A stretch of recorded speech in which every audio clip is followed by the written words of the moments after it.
Hey, Pardon My Take listeners, you can find every episode on Apple Podcasts and Spotify. Prime members can listen ad-free on Amazon Music. On today's Pardon My Take, Week 5 of the NFL season, we recap a weird day. I don't even know if it was... There was some bad football, there was some good football. It was a weird day, and it was finished off by a team that's always weird. The Seahawks never play a normal game, and that's what happened. We'll talk about that as well. Dak got hurt. That sucked.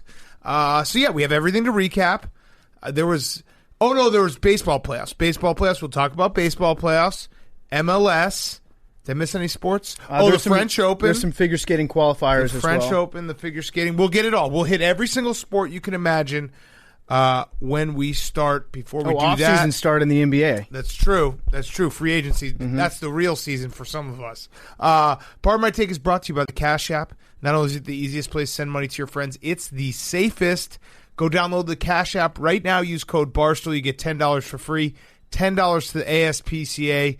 Download that Cash App. It links directly to your bank account. It is super easy to use. Cash App's also giving away money all the time on social, Twitter, Instagram, Twitch. You need a cash tag, though. Otherwise, you cannot get free money from the Cash App. Well, you can, actually. I lied. Because you can do it right now. If you put in the referral code BARSTOOL, you get $10 for free. $10 for free. $10 to the ASPCA. Code BARSTOOL. Do it. Download the Cash App from the App Store or Google Play Store today and get involved with our friends from the Cash App. Okay, let's go.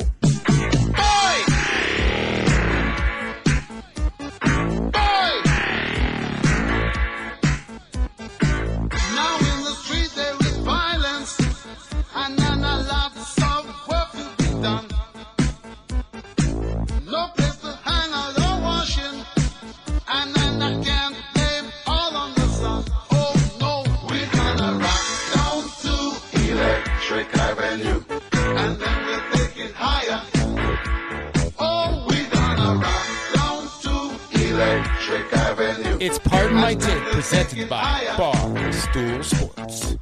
Welcome to Pardon My Take, presented by the Cash App. Go download it right now. Use code Barstool. You get $10 for free, $10 to the ASPCA.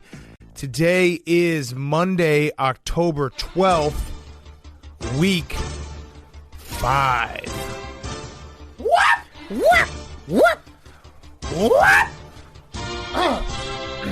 Careful, don't lose your voice. We start in Pittsburgh, where the Battle of Bwentzylvania is renewed, and Ray, you get off of McLeod, help the Steelers' rushing attack. Vinny Chase Claypool and Eric Ebronterage didn't turtle from the spotlight as they helped Pittsburgh to victory! Oh, yeah. Travis Scott Fulgham, I think it's oh, yeah! Oh, yeah! Travis Scott Fulgham said, send me a Cactus Jack meal. I want barbecue sauce because we're not going to catch up. And they did it. Steelers 38, Eagles 29. What?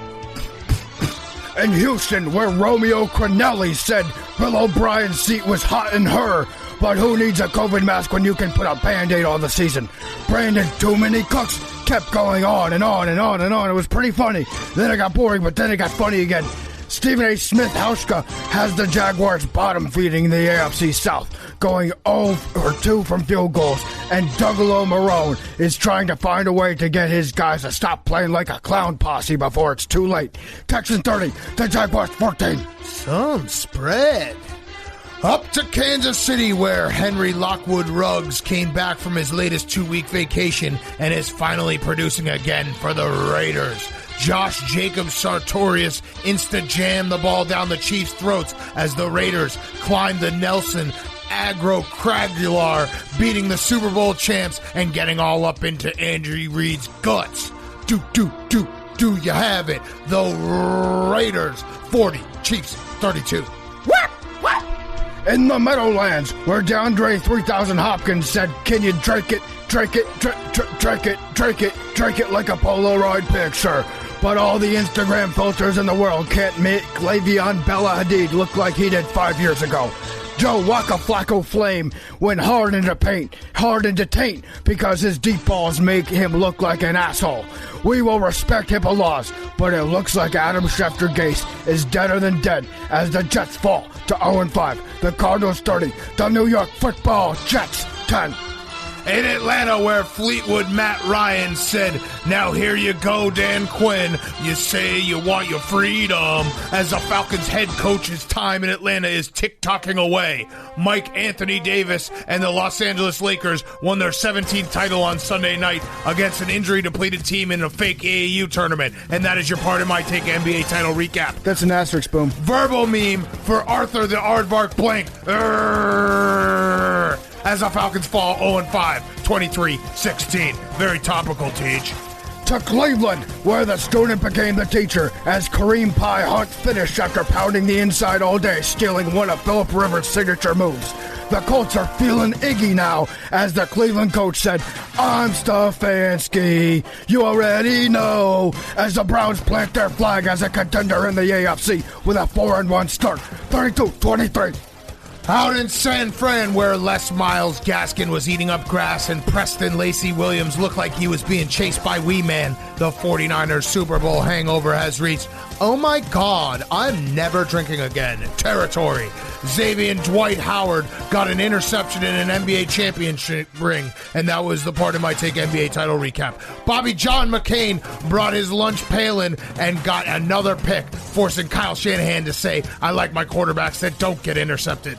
The sole bright spot for the 49ers was rookie Kevin White's 20-yard kick return. I've got my eye on him as one of Schwam's Pro Bowlers. The Dolphins trounced San Fran 43-17. Boom, weren't you in that end zone back in the NFC Championship game? With a young Tom Brady, and Dwight Clark made the catch, but it was more about boom. You had a lot more hair back then, boom.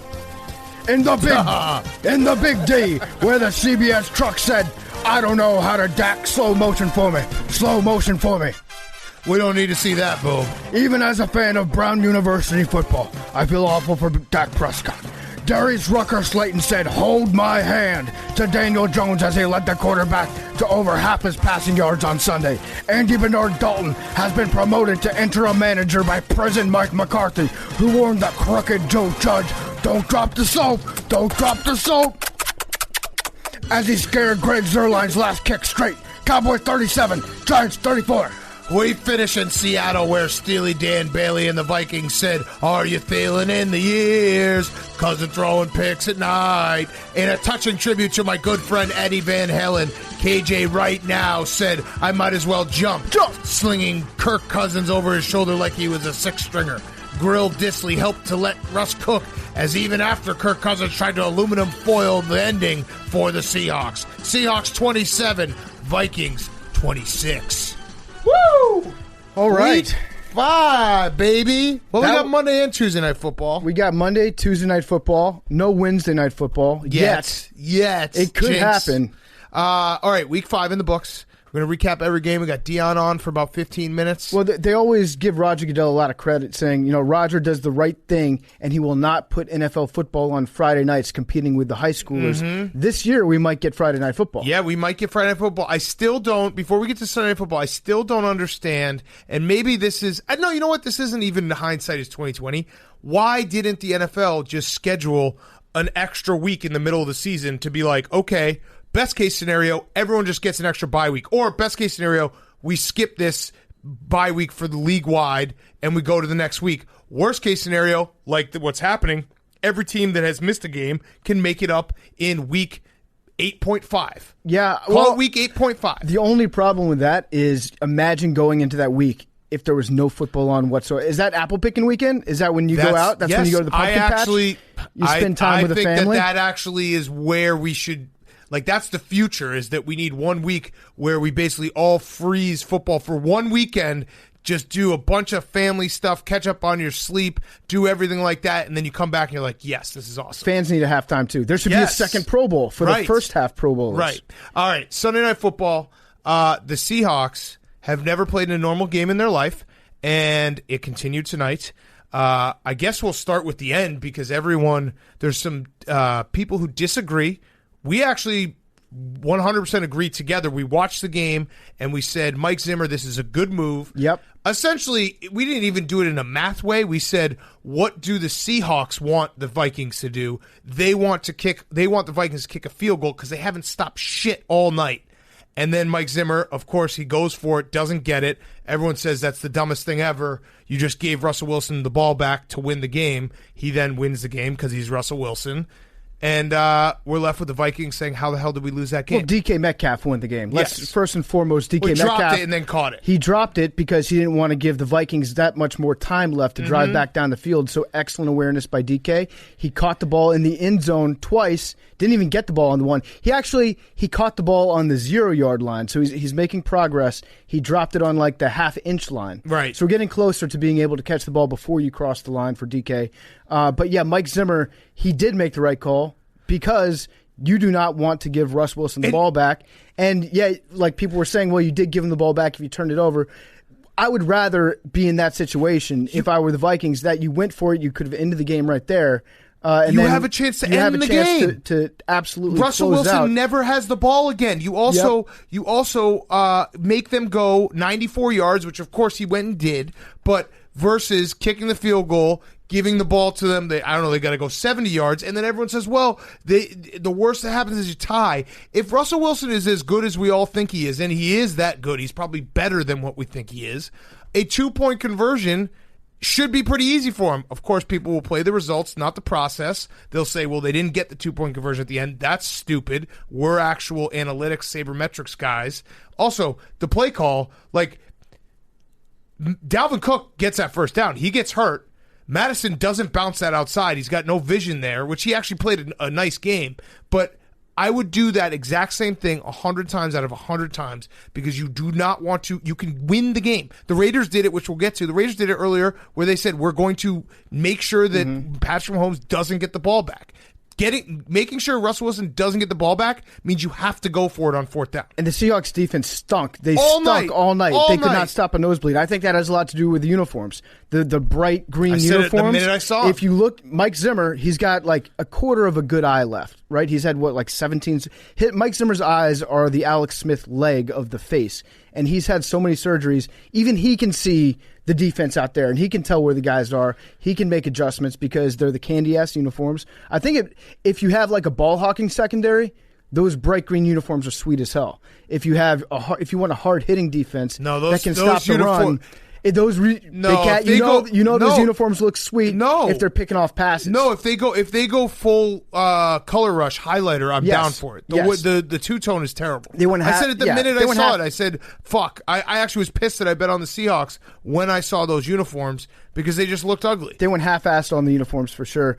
Mike Zimmer is never going to trust a number as long as he lives. If somebody's going to come up to him and be like, "Well, Mike, the analytics say that you should go for it here on 3rd and 1." And he'll be like, no, you know what? I'm going to punt. I remember what math did to me last time. Fool me once, shame on you. I don't even think he was twice, doing math. Shame on numbers. Somebody went up to him and was like, Mike Zimmer, if you go for it here, your winning percentage is going to increase. And he's like, nope, not going to deal with math anymore. Math is for losers. I'd rather just go with my gut. I don't think this was a math call. I think it was we're 2 for 2 on 4th down already. We have 200 yards rushing. All we need is 6 inches. Kirk Cousins, maybe even fall forward. I like the call. Of course, it didn't work out for the Vikings. And again, that's a game that they should win like a million times out of a million because the way they dominated in the first half, they're only up 13-0. You let the Seahawks come back. Listen, Russell Wilson is incredible. And maybe when Jamal Adams is out there, the Seahawks will look better. But from what I saw from the Seahawks and watching them, I think we've watched every single one of their games. If that defense doesn't get fixed, they can't win a play. Like they can't go deep in the playoffs with that defense. The Vikings had 5 drives where they had 10 plays plus. Yeah, it's brutal to watch. The entire first half. I think the first quarter the Vikings had the ball for like 90% of the time. I'm not going to call them frauds because they have Russell Wilson. But I think Mike Zimmer actually did Kirk Cousins a huge favor tonight. By getting all the conversation off of him. We're not talking about Kirk Cousins losing a primetime game anymore. Because he played well. But add to the list of things that he can't do. Primetime, bright lights, playoffs, and rain. Those are the 4 things that we know for a fact. The pick was bad. Do. He needs to wear gloves. I think he should rock 2 gloves, but I think he likes showing off that wedding ring, being like, yeah, I act like a virgin, but guess what? I've had sex. Says it right here on my finger. Yep. In your face. But yeah, the Seattle Seahawks defense they looked like a bunch of mall security guards wearing those like bright green, like the guys in the parking lot that say, actually, you know what? This spot's for expectant mothers right now. Please move to the next spot. Mm-hmm. They didn't look like a professional defense. They missed Jadeveon Clowney as well. Yeah, no, they have no pass rush. They missed Jamal Adams. Yeah, they have. I mean, they missed the 12s. Everything on their defense looked bad tonight. The 12s. I mean, Chris Collinsworth was actually right, I think, when he said Mike Zimmer probably would not go for it on that 4th down if the stadium was filled with people screaming. If like Michelle Tafoya was down on the sidelines holding up like a picture of a jumbo jet being like, it's louder than this. I don't know. Just, I like, think they screaming still at go the camera. That was a weird thing, though, to bring up being like the crowd, the lack of crowd. I think I think he's right. Because they would be so loud. If you were listening earlier in the game, Chris Collinsworth said, I was talking to Pete Carroll, and we're talking about the defense and how maybe the defense doesn't have an edge because they don't have that crowd. So he was trying to find a way to rework his research into the conversation. But, okay, at least from a fan's perspective, hearing the stadium that loud when Michelle Tafoya is screaming at you, I she's trying to talk to you when you're mowing the lawn. I don't care. I still would have gone for it. I would have too. Mike Zimmer. And I think he would have too. I don't know. I like, actually, the Vikings, like, even in a loss, they look like they have fight, which is kind of all, especially after the start that they've had. Yeah. And Dalvin Cook, if he's healthy, and he can't stay healthy, they have the Falcons next week, so guess what? They're going to win next week. I think that the Vikings are fraudulently bad. Did I say something nice about the Vikings? They're the best, worst team in the league right now. They're the best, really stinky team. I don't know about that. You still think the Falcons? No, definitely not the Falcons. The Falcons are terrible. The Falcons are a truly, truly terrible team.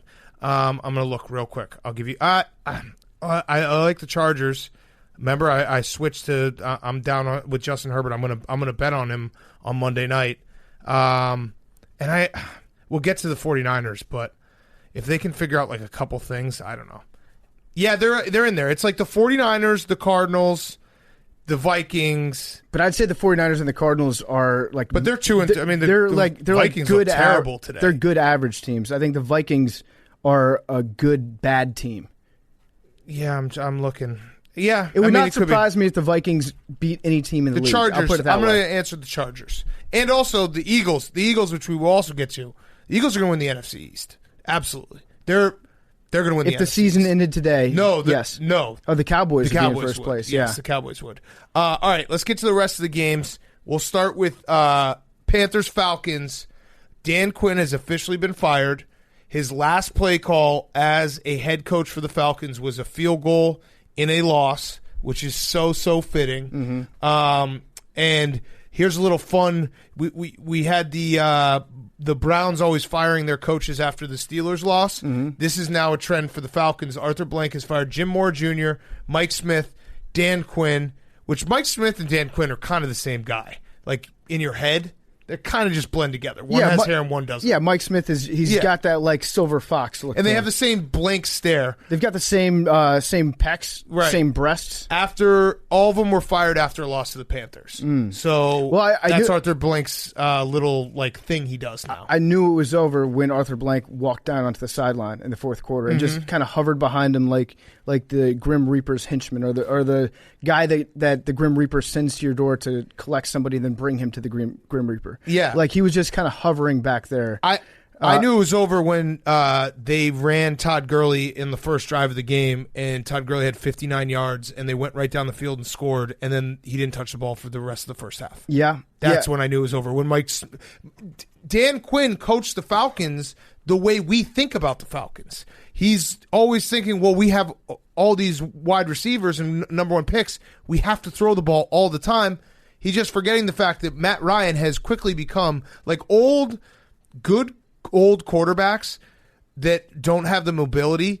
They reach a point where they just become the like tastiest treat for the defensive line to sack. Like Matt Ryan is just the easiest sacked quarterback ever. But let's give credit to Teddy Bridgewater as well. Bridgewater. I have a whole Teddy Bridgewater thing. Bridgewater was great. One thing about the Falcons, I heard somebody say Bill O'Brien. That's not happening.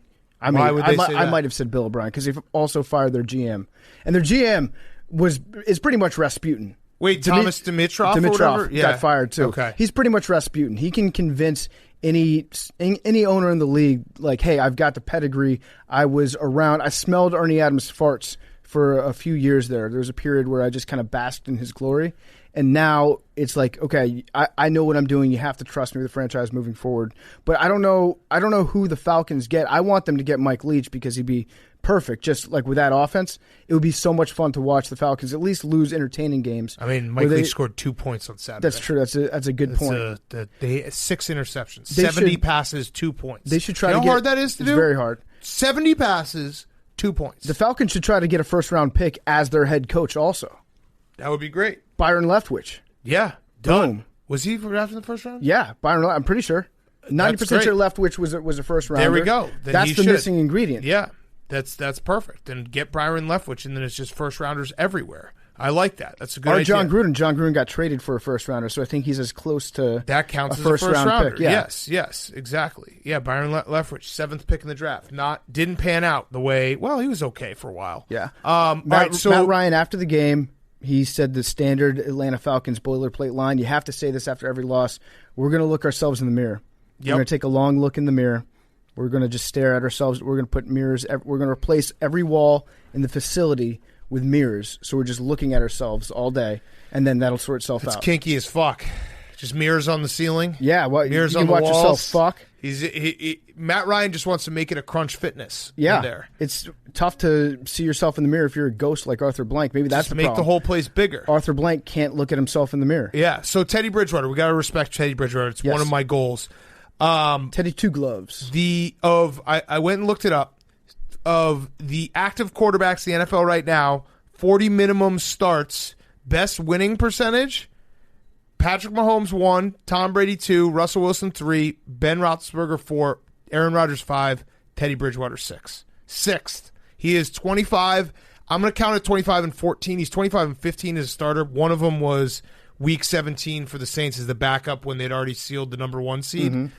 25 and 14 as a starter. All he does is win, and all he does is a win as an underdog. He's 12 and 10 straight up as an underdog. That's pretty impressive. Teddy Bridgewater so is underappreciated. He's good. Teddy Bridgewater good. is just point blank a good quarterback in the NFL. And guys like him. And guys want to play with him. And Matt Rule, we made fun of you last week. I think you might be a good coach because you do not have a good roster. And your best player's out. Mm-hmm. And you're still winning games. You're three wins in a row. It is crazy to think that Christian McCaffrey was he's typically 60% of that offense, yes, or more sometimes. Yes, and without him, they're still winning divisional games. We should come up with there's got to be like a theory, like when you lose your best player, but you start winning, but you get better in spite of him. Right. Put that on a list, Jake. We'll think of that some other day. The Christian doctrine. The Christian doctrine. I like that. Okay. We'll workshop it though. It's basically when you have the best player on your team gets injured or traded, and then your team gets better. Yeah, and maybe it's usually when that player went to like a really good academic school, right? Like a but we don't want Georgetown science or a behind it. Stanford. We just want to think about it. Okay, got it. And just throw it out there. All right, yeah. So Falcons, Dan Quinn. Who's the interim? Do we know? I don't think we know yet. Let me do a little. Let's see what quick the coaching staff looks like. Google the interim. Rich McKay. No, will be the interim GM. Raheem Morris. Raheem Morris, yeah. Raheem Morris. Dirk Cutter's also on the staff. Great football name, Dirk Cutter. Love that guy. He sucks as a head coach, though. He was terrible. Yeah, I don't know. I'm looking at that roster right now, and I mean, Raheem Morris is the obvious guy. I think he's done it before, right? He's been an interim. He's been a head coach. Dirk Cutter's been a head coach. Yeah. Yeah. Has he been an interim coach, though? I don't know, but it is it's always very this is the problem with having a former head coach. Wait, was Dirk Cutter a head coach? Yeah, he was for the Bucs, right? Am I making that up? Yeah, it was during Hard Knocks. Yes, he was so unmemorable. 2016 to 18. Dirk Cutter is the guy that you might recognize. You're like, oh, is that one of the people from the Nationwide commercials where they teach you how not to be a dad? Right. He's like the dad coach. Dirk Cutter, you don't want to have Dirk Cutter be your interim head coach and then the Falcons win enough games where you have to hire him. No. That's always a dangerous thing. Like, that guy's not a good head coach. Don't do that. Maybe have your defensive coordinator coach the defense, no head coach. Or you know what? There's got to be some guy, some football lifer, special teams coach, quality control, strength and conditioning, whatever it may be, who has zero aspirations of being a head coach. Make him the head coach, knowing that no one's ever going to be like, hey, he should be the head coach next year. Or just Arthur Blank as the head coach. Yeah, that would work. That would be amazing. Have him play Madden. Bring Michael Vick to be the head coach. You knew that Arthur Blank was in a firing mood today when you saw his suit, based on all the different accessories that he has on. Like, some people get dressed up to go to a job interview.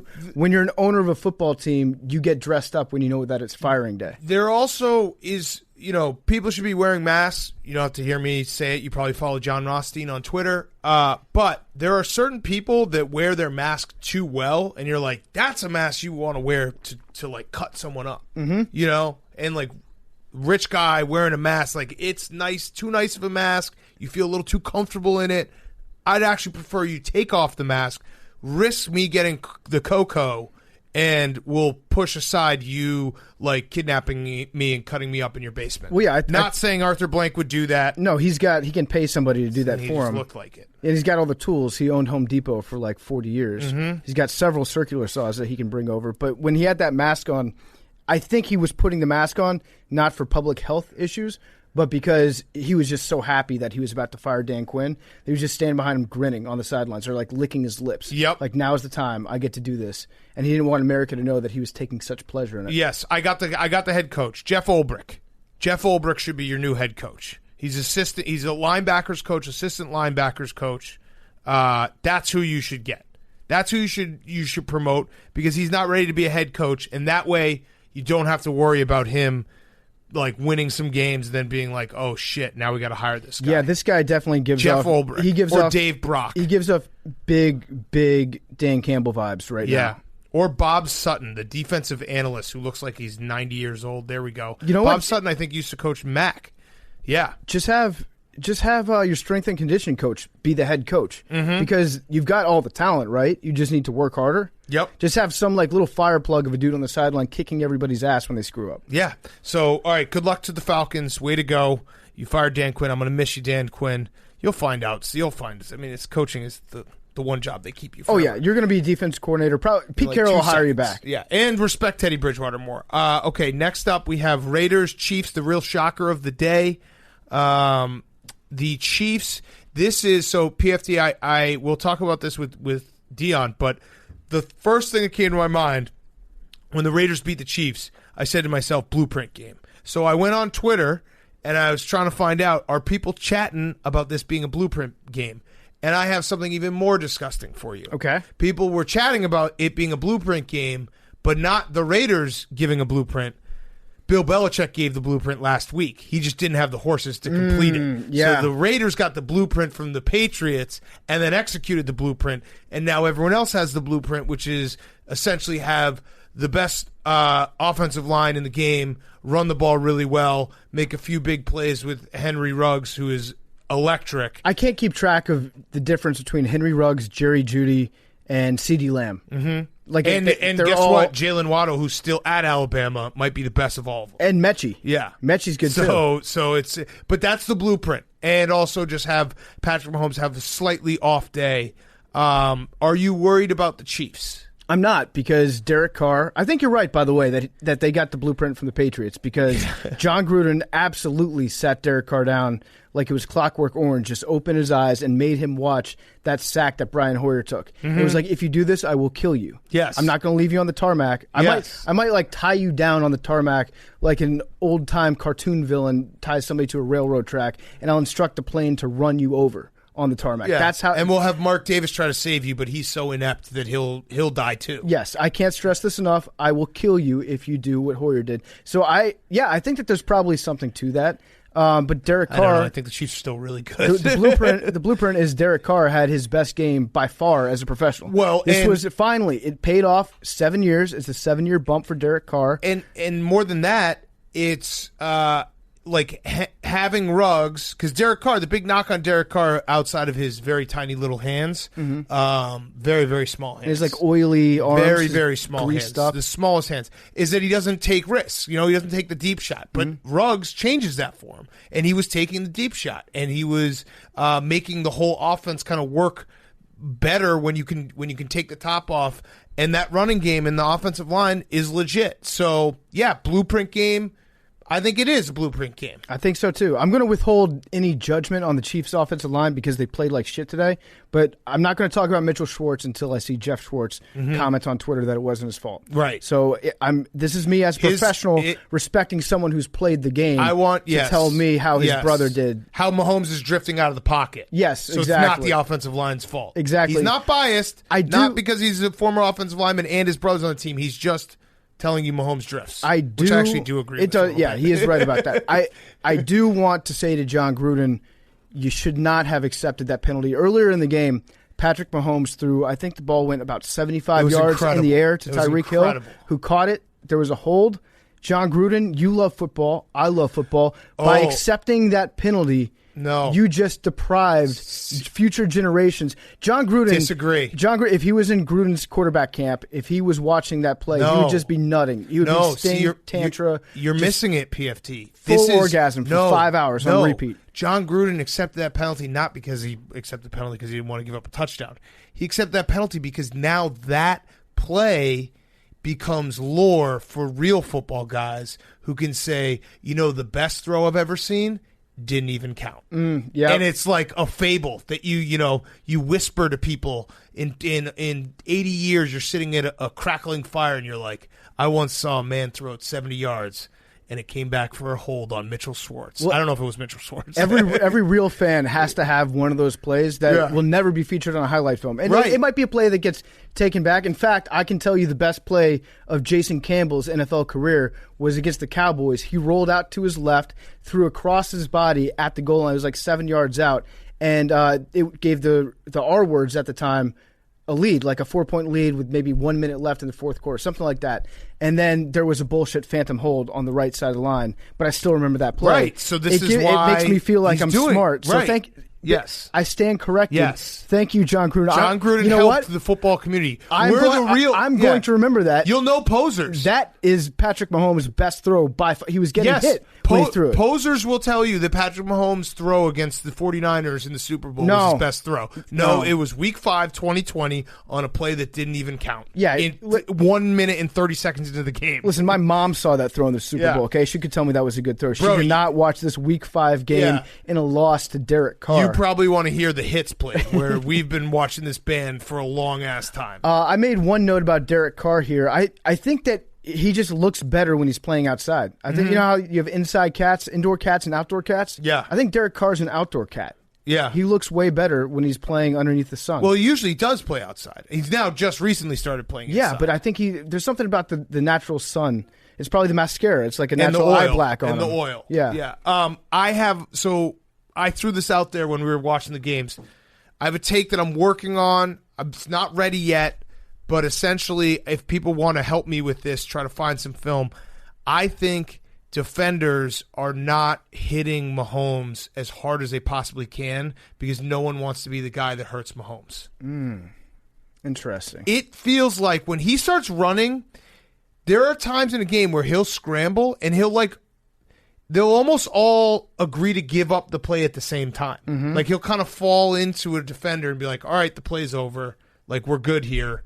It's over. Right. There's certain quarterbacks that get teed off on. Right. You can tell the defenders like to hit them a lot. Want to just smoke them. And Mahomes is not that. I think everyone's like, Mahomes is so liked, so loved, so exceptional that if you're the guy who fucks Mahomes up, people will blame you forever. Who do you think the quarterbacks are that get hit the hardest intentionally? I would say Eli Manning was. Jay Cutler got people went at him. He took a few shots. Yeah, you know what we need? Fitzy, just because you know that Fitzpatrick's going to run you over. Himself. Yep. You know, Jameis. Oh my God, they loved hitting Jameis. Yes. We need like Brian Cushing to come out of retirement to settle this. Because he was the one that would just... No, he wouldn't care. He'd go out. He'd hit Mahomes later. So you want Brian Cushing to come back in, and just headhunt Mahomes. Yeah, tell everybody, hey, I saw Patrick Mahomes drinking a pumpkin spice latte. Yeah. Be like, what the fuck? Are you fucking serious, that bro? That $500 million man is drinking fucking coffee Bullshit. at Starbucks? Bullshit. All right, so the Chiefs got blueprint gamed. I actually don't think that. We can also say what we said to Deion as well, that it's good they lost early. I'm going to say this. It was a wake-up call. Yeah. If you're a Chiefs fan. They've been flirting with this. I mean, they flirted with the Chargers. They flirted with the Patriots. Better it happens week 5 than week 16. They are 17. Not infallible. Maybe it's just you could probably put it under the category of you're going to get the best shot because you're Super Bowl champs, because what they did to the Ravens makes you think like, okay, they have that gear if they want to. They just don't want to every week. Right. And then Travis Kelce tweeted that he has to do better, which, thanks, dude. Travis Kelce, didn't he have like 100-some yards? Sure. He had a pretty good game. He said that's on me. The do better, whatever. Help me translate this. Sammy Watkins, I'm paraphrasing here. He's in a cult. But after the game, he said, everything happens for a reason. I don't care what that reason is. I just want to learn from it and move on. Mm-hmm. So he's acknowledging that it happened for a reason, but he's also saying, like, doesn't matter that it happened. He's, like, admitting that reasons do make things happen, but he's also not letting the reasons that things happen influence how he's going to deal with it. But he wants to learn from it. But he's once he gets, I think what he's saying is it's like a reason. Once he squeezes everything out of the reason, mm-hmm. he'll throw it to this. It's basically the reason is a grape, and he's making it a raisin. The reason becomes a raisin, and then he doesn't eat raisins. Okay, and the stuff that's inside the raisin before he squeezes it out. He's wine, and now he's drunk. He's leaving that behind. I think that's how raisins get made, right? I think you just leave them out in the sun for a while. So what? How? Kind of like Derek Carr. Yeah, perfect. Boom, he's the raisin. So there it is. He's the raisin and the reason you lost. Mm-hmm. All right, next up, Cardinals-Jets. We don't have to talk a lot about this game. The Cardinals proved what they are, which is not a bad team. Remember, we said this on Friday. Cardinals are not frauds. Yeah, if the Cardinals don't win this game convincingly, we officially are just like, the Cardinals can't be taken for real. The only thing I had was the Jets. In the most Jets, like, bad teams just find ways to have comical errors throughout a game. And the Jets had it where they got, they were like 1st and 10 on the 20. So they were in the red zone. They went for it on 4th and 1, didn't get it. Like 3 plays later, they get a pick. So they're back in the red zone on the 10, and they settle for a field goal. So they run 8 plays in the red zone and get 3 points. And it's like, oh, that's why the Jets are the Jets. Mm-hmm. They suck. Yeah, if I'm Sam Darnold, I would milk this injury for a while. Yeah. I'd be like, I got mono again. Right. Sorry, didn't learn my lesson. Mm-hmm. Went out clubbing in Hoboken. Yeah. Made out with a couple sixes. You know how you it got goes, the cocoa. Adam. Yeah, if I were Sam Darnold, there's no reason to come back right now.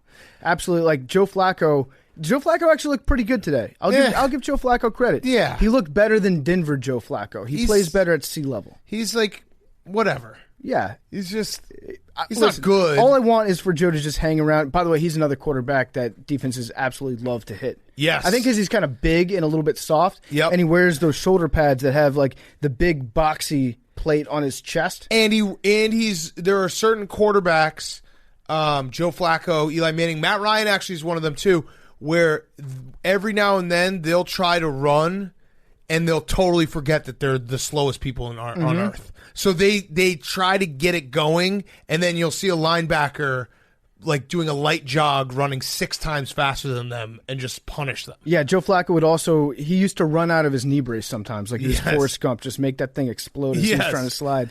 But yeah, the Jets stink. Adam Gase, I don't know. I think the worst punishment that the Jets could give Adam Gase is to make him continue to coach the Jets throughout the rest of the season. I've been saying it. I don't know why Adam Gase is even showing up. Yeah. I mean, show up, but don't even do a game plan. Yeah. It's so stupid. I mean, you can just recycle game plans at this point. Nobody's going to tell the difference. I never understood why an NFL coach like Adam Gase, who has had 2 head coaching jobs, so you have to imagine what?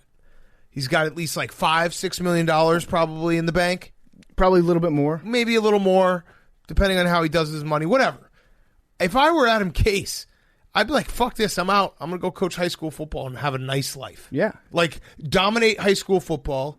and have a nice I think you're life. giving him a little bit too much credit. You think I didn't he say could dominate? college. No, I didn't say college. He could dominate high school football? You football? get worked in college. You get worked in D3. I'm saying high school football. Maybe go out to like Montana and do it where they don't even have enough kids in the high school. Play 7-on-7. Yeah, that and dominate that and just live your life. Keep him away from Arch Manning. Maybe that's his grand scheme. Is like I'm going to go down to New Orleans and ruin Arch Manning's career. Yeah, that is like the final boss of Adam Gase. Like if I can destroy this absolute stud, this like. This kid that everyone thinks is going to be the 1-1 in 3 years' time, like then I will have accomplished my full form of Adam Gase-ness.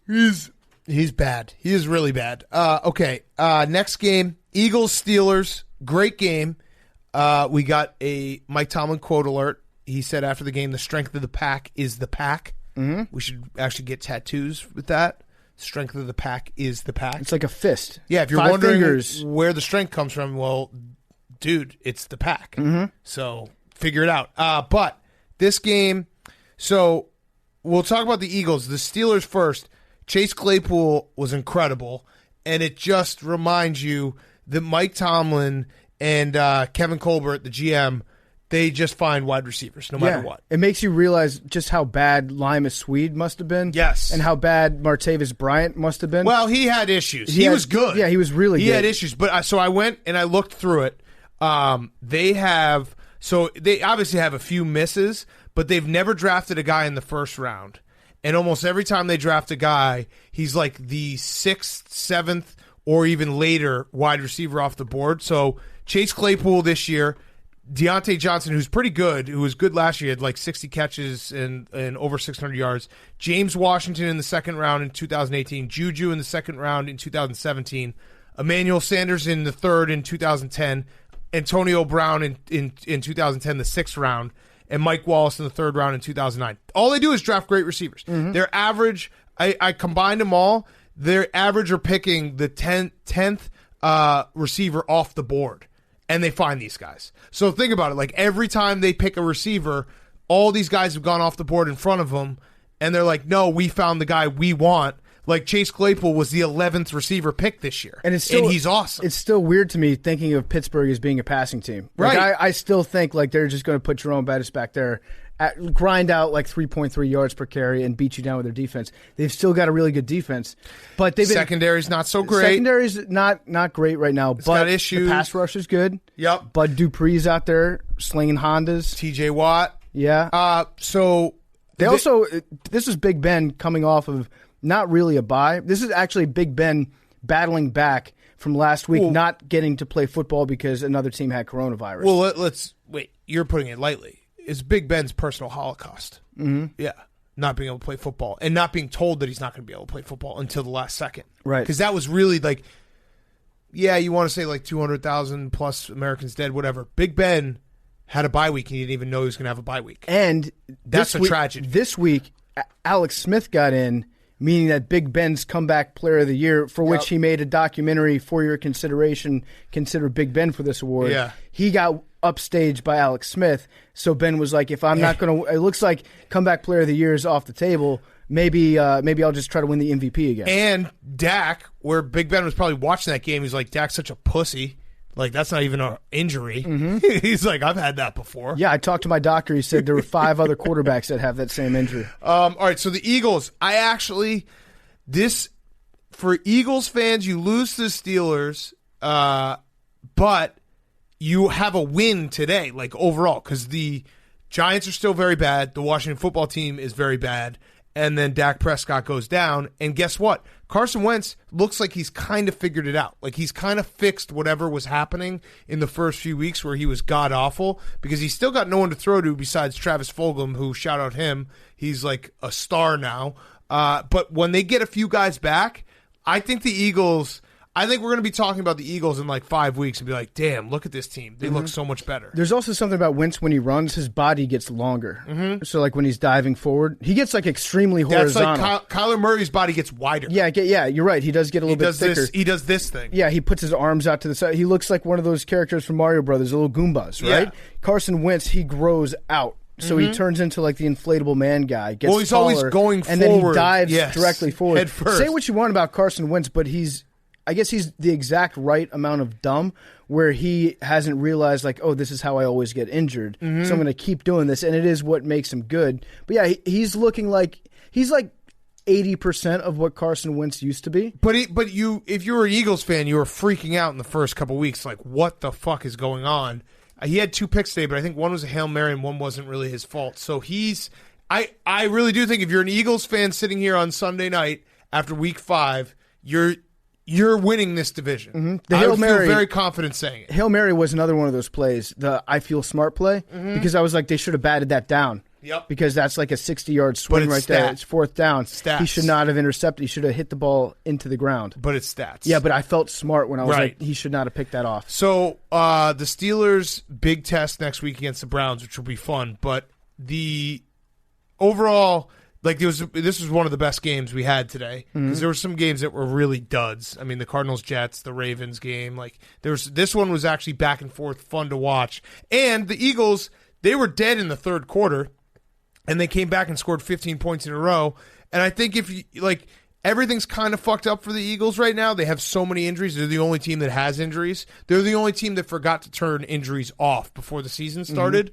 So with everything that's happened to start the season, I really do think you're sitting there saying we're in a good spot. Yeah, I have a suggested rule change that came out of this game. So I think it was Carson Wentz that threw a pass.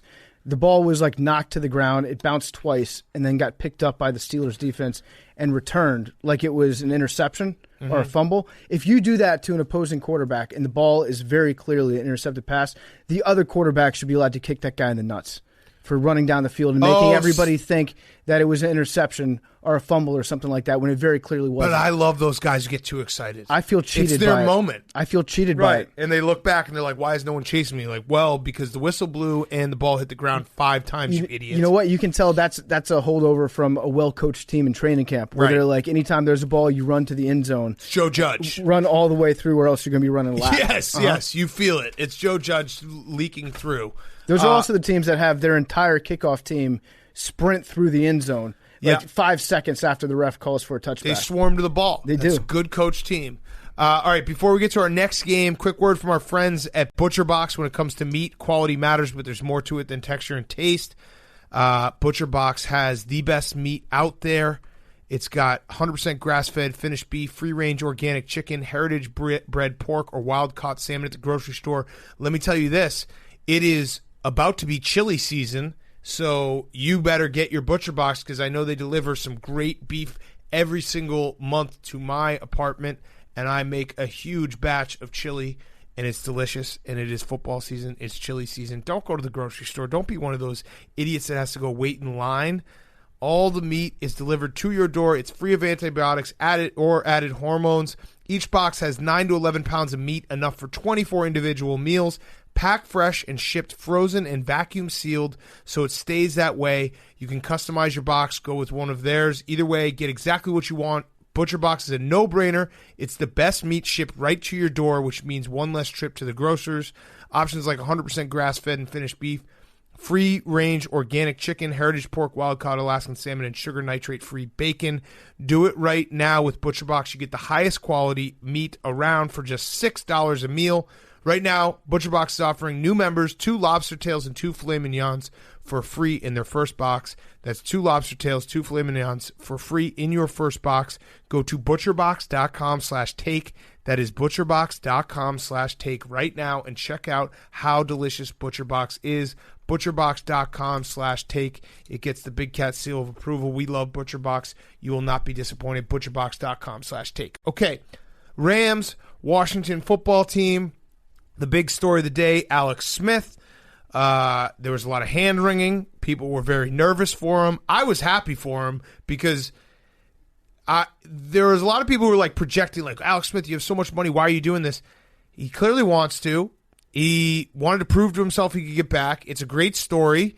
Now, I guess my only question to you, PFD, is, like, at what point can we criticize his play? Not yet. Okay. Not yet. Perfect. I wasn't going to. I think he had 36 yards passing. They were the 36 most glorious yards. I wasn't going to say NFL that history. they ran 26 plays with him and they gained 25 yards. No, we're not. Or the fact that no completion was over 6 air yards. I wasn't saying any of that. Big Cat, the most important stat of the day, he's healthy. Heart. His heart was off the charts. No, today. it wasn't. It's incredible that he's back. I'm very happy for him. It is possible to feel good for Alex Smith while also feeling extremely uncomfortable watching him get back in for that first time. Like watching a Russian bridge walking video, right? Like you watching, you're like, damn, those guys, that is fucking incredible. Meanwhile, your hands are sweating, your testicles hurt. I like the Russians that climb up to the top of the building. That's what I'm saying. Those guys. Hang off. Yeah, those guys. Yeah. That's the video I'm talking. Like it felt like Alex Smith's first couple plays back in should have been sponsored by Red Bull because they were just like, it was an extreme sport watching it. You don't know what's going to happen. When Aaron Donald like jumped on him, he got sacked 6 times. I held my breath. So that's actually that's actually the best stat of the day for Alex Smith. Yeah. Is that he got sacked 6 times. I'm cool with feeling nervous about it. I was more talking to the people who were like, why is he doing this? Like, this is so stupid. This fucking idiot football guy like is doing this for glory. It's like, no, he loves playing football. He wanted to get back. It is he wanted to prove it to himself. It is very Washington football team that the feel good story of their day was that their quarterback didn't get another massive fracture in his leg after having 17 surgeries. He also the Dwayne Haskins thing is so weird now. He had diarrhea, Big Cat. Who? Dwayne Haskins. That's why I wasn't there today. Oh. No other reason. He had a stomach virus. But like Kyle Allen, okay, he scored a touchdown. He was fine. But Alex Smith, again, great story. Very happy for him. He's not a starting quarterback anymore. So you're basically saying, like, you can't make the argument that Dwayne Haskins is worse than the other 2 guys. So what's up? Well, he had diarrhea today, as I already said. Yeah. And watching him out there with diarrhea, I would be more uncomfortable watching a man going through bubble gut than I was watching Alex Smith play on like half of a leg. It's just bizarre because you said to yourself, like, they're doing it for the NFC East. It's everyone sucks. We're in evaluation mode. We already said that. The Rivera's in evaluation mode this year, which means that we can lose every single game, and it doesn't make a difference because we're not planning on winning anything. But it is, in retrospect, it probably wasn't a good idea to draft a guy because your owner's son was friends with him. Mm-hmm. That's what the Cowboys have done, but it's not a proven track record. No. And I'll be honest, I wanted Dwayne Haskins. I was very excited when they drafted him, mostly because like he was a good quarterback in college and because he was a local guy in D.C. So my reasons for wanting him drafted were not – I wouldn't call myself a draftnik. Mel Kiper would get mad at me for my reasons wanting him on the team, but I think best case scenario now, it's like just try to trade him, try to get like a a good third amount of rounder, value. maybe. Well, Josh Rosen, I think he got a second rounder. But Josh Rosen played 1 year. Yeah, but I would say Dwayne that Haskins now in his second.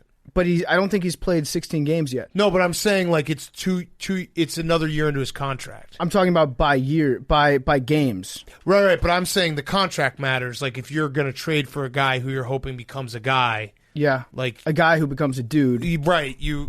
And Josh Rosen would probably be, you got him in his second year, going into second year. Maybe he didn't pick up bad habits. Clearly, Dwayne Haskins has been on the football team for too long. But if you were to, that's really how the market value is set. It's like how long were you on the football team, right? And your value decreases at that point. Too long. But I think Dwayne Haskins has played he got 5 games into year 2.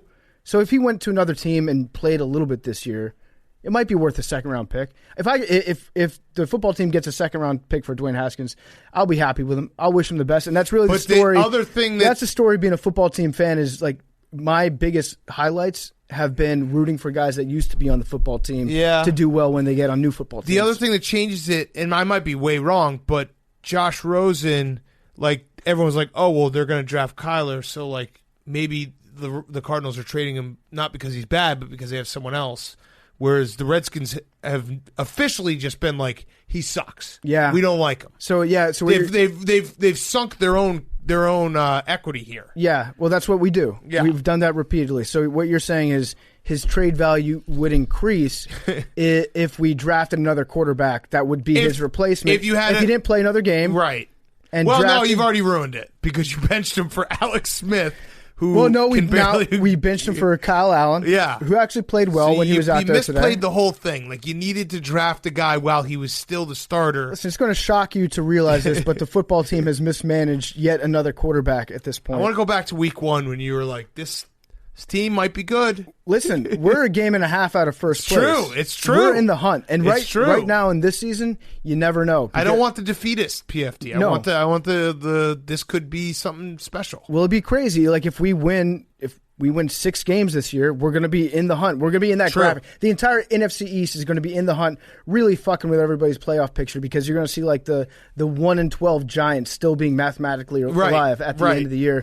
Mathematically alive, that's huge for me as a football team fan. Yeah, just of course. I always talk team. about if you can be in the graphic by after Thanksgiving, in December. that is huge. Yeah, that is huge. I do want to say like I've moved on mentally. As Warren Sharp advised me to do, I've moved on from Dwayne Haskins. I'm focusing now either on Trey Lance. I know you like Trey Lance a lot, right? I just like the name. It's a cool name. I just said Trey Lance a lot.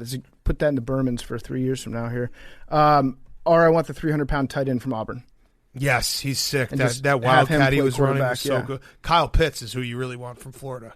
He's an awesome tight end. The Rams, I feel like they've played on the East Coast every single week, so sucks for them. Mm-hmm. I'm looking at their schedule right now. They do have to play the Dolphins in like 3 weeks, so I guess they'll just be back. We need to talk about Jared Goff's spike.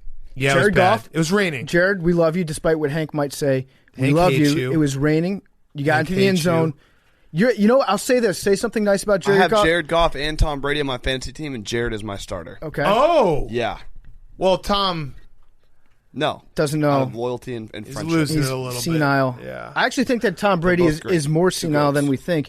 He thought that it was about to be the start of the fourth quarter. Mm-hmm. That's why he put the fours up. He forgot that Poor the fourth Tom, quarter he even probably got waterboarded by Alex Guerrero after that game, being like, "You need to drink more water, yeah, because your brain doesn't work anymore." We're gonna flood you. We're gonna drown you internally. Yeah. But Jared, say something nice about Jared Goff's spike. The spike that he had, where he basically threw the ball straight up into the air, was better than Kirk Cousins' fumbles that he had. Yes, tonight. It looked slightly better than those. Yes, it's actually. I just pulled up the game. It says Goff's TD run is much better than his celebratory spike. Damn, it was raining. It was wet. It's not. Hey, guess what? You got in the end zone. You can do whatever you want once you get in the end zone. Mm-hmm. All right. Next up, Bengals Ravens. This game sucked. It was just. The Ravens were in cruise control. I felt bad for Joe Burrow. He was getting the shit kicked out of him. Yeah. A.J. Green quit on the team. That highlight. What did he do? I didn't see that one. Oh, you didn't? No. Joe Burrow threw an interception. A.J. Green probably couldn't have caught it, but he didn't even try. And then Marlon Humphreys, I think, was the one who got it, was running it back, and A.J. Green was standing next to him, and he started running almost like he looked like he was looking to block someone to free. Like he had no interest whatsoever in tackling him when he was standing right next to him. Like a total, I'm giving up on this season. I'm giving up on this team. I'm out. See you later. I'm going to blame the football. Joe Burrow said last week he didn't want to accept the game ball because that football had too many good plays left in it. I think he just got a bad ball today. Watch this. All right. Tell me what you think. Okay. All right. Yeah. And AJ Green, see ya. Do you see how he runs just runs next to him? Yep. It was so bad. So I don't know what the hell that's about. He's probably got a hurt ankle, Big Cat. He just starts running right next to him and doesn't even want, he turns like I don't want to have anything to do with this. He was guarding against the lateral. He thought that they were going to try to return. He was looking the other way as well. Yeah.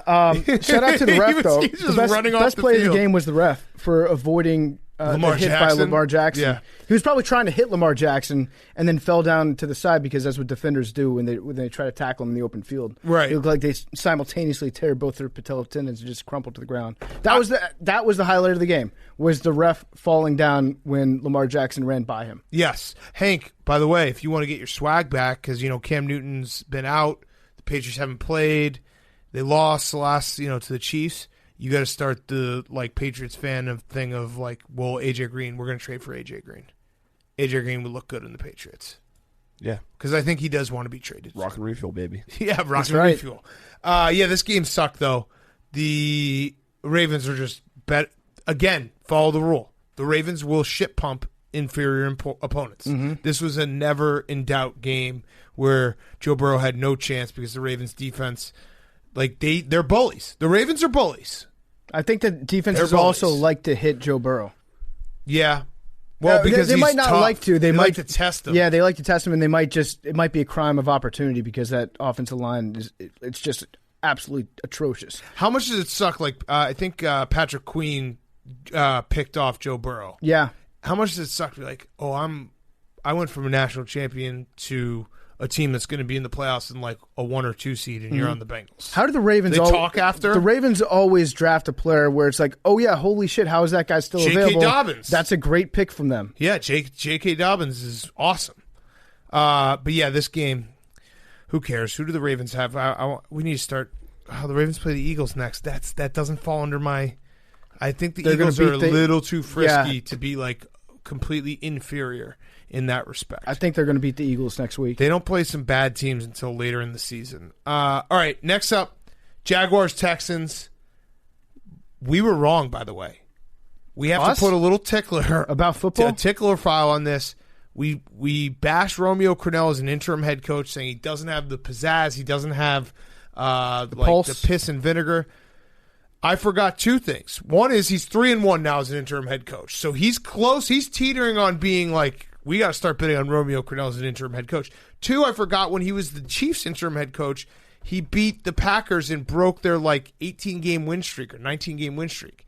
Romeo Crennel might be a good interim head coach. He might be. I think Bill O'Brien would have won this game, too. I think in this case, it was more just like, we don't have Bill O'Brien anymore. Like, it could have been literally anyone. Well, and more than that, I think it was they're the Jaguars. Because the Jaguars, they were playing, I'm excited for Maction to come back. The Jaguars are Maction. The missed kicks, they missed 2 kicks, and then because they missed 2 kicks, they had to go. They went for it on 4th and 4th and goal from the 8.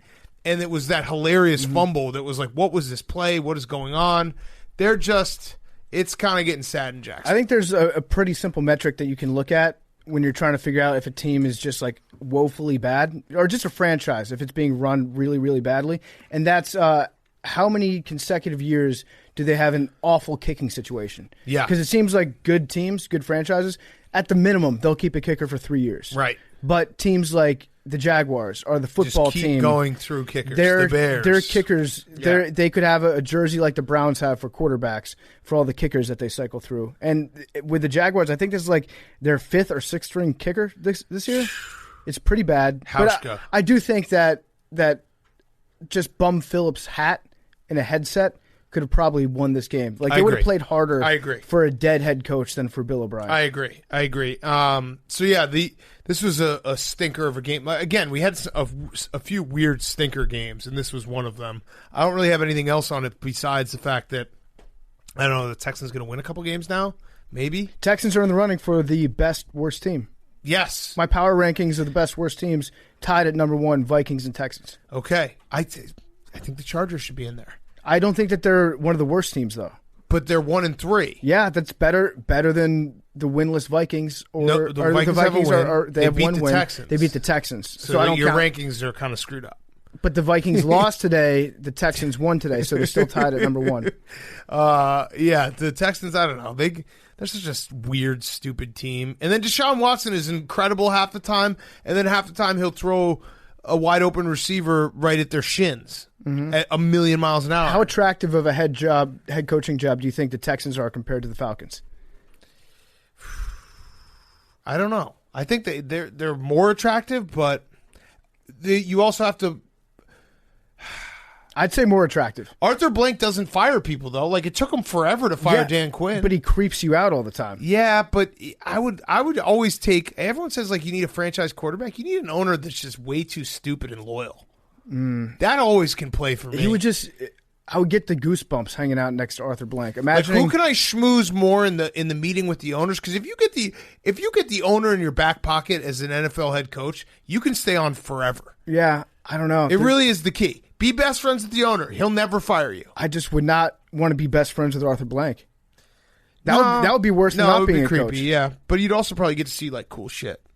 You'd write a cool book afterwards. He'd probably it's like a ghost tour every day. You know what he probably does? When he's pulling out all the stops, he does a ghost tour of Mercedes-Benz Superdome. He's like, check this out. I know it's Sunday, but I got the key to Chick-fil-A. Right. And he goes in and makes you some Chick-fil-A. But they're actually not Chick-fil-A. It's they're ghost Chick-fil-A. They're actually poisoned, and now you're under my spell. Right. And you're never gonna go for it on 4th down from the 10-yard line ever again. It's actually their baby fetuses, and QAnon is right out the door. Yeah. I can see that happening. Yeah. All right, Dolphins, 49ers. Fitzpatrick, Should the Dolphins trade Tua? I was wondering. I mean, I'm joking, but he threw for 350 yards and 3 touchdowns today. If the Dolphins go 8-8, are you going to start Tua next year? What if Fitzpatrick's a franchise quarterback? I don't think that you can. Fuck. He was so good. And I don't know what's going on with the 49ers. Like that, their hangover is officially the worst hangover ever. Well, Jimmy Garoppolo stunk out loud today. And thank God he's coming back from injury, so you can be like, well, we brought him back too fast. He's because not if that healthy. was not, if you can do he's not healthy, we rushed him back, you can save a little face because, man, was he bad. I really don't see the difference between Jimmy Garoppolo, Nick Mullins, and C.J. Beathard. But C.J. Beathard was bad too. Yeah. They were all bad. Yeah, you can start either one of them in any game, and I don't think that the Lions, like how many points do you think Jimmy Garoppolo is worth? Like a starting healthy Jimmy Garoppolo? A point? Yeah, probably a point. Yeah. They're essentially the same quarterback. I mean, if they had both Jimmy just back, drives it would be more. a nicer car. Yeah. That's really what's killing them is their defense is just ravaged by injuries. And I don't know. I mean, that's NFC West is a miserable division to play in because every team is good or above the competent level. So that was an ass kicking though. 43-17. It was never even close. Brian Flores might be a good head coach. I think he's a very good head coach. I think he might be a good head coach. He doesn't have. I mean, they're building talent there, but they are competitive in every game. Like they might lose games by a lot. They might get blown, but it's not. You know when you watch a blowout, but like they're trying and they're fighting and they're not giving up. Like when they lose badly, they'll still have that. And they've got a shitload of draft picks, don't they? They used a bunch this year, but yes, I think they've got the Texans draft picks. Yeah, they last year the Minka Fitzpatrick trade and also the who's the bong guy, Laramie Tunsil gas trade, mask. Yeah, got him a bunch. That of guy picks. never gets COVID. Yeah, so they do. I think they do have it, and they have Tua. They have Tua, which I don't. I think they should just double down, trade Tua, get even more picks. I'm looking at their. I mean they have been in every single game. They were in that game against the Patriots week 1. They lost by 3 to the Bills. They are in that Seahawks game till the fourth quarter. Yeah, like they don't. Well, they're in every game. When they were tanking last year, there was still a team that was like, okay, we're going to make it look like we're not tanking. There were some games last year where they got the shit kicked out of them. But yes, but for the most part, they were like, we're the team that's perfect at tanking. Imagine if the Dolphins make the playoffs. Imagine if the Dolphins with Fitzpatrick make the playoffs. We could only be so lucky. 7 teams in. They have the Jets twice. They have the Bengals. They have to play the Patriots and the Chiefs. It's tough. And they have to play the Rams. Fuck. We need like 2 more the Broncos. They have the Jets twice, the Broncos, and the Bengals. So that's 4 wins. So now they're at 6. Can they get...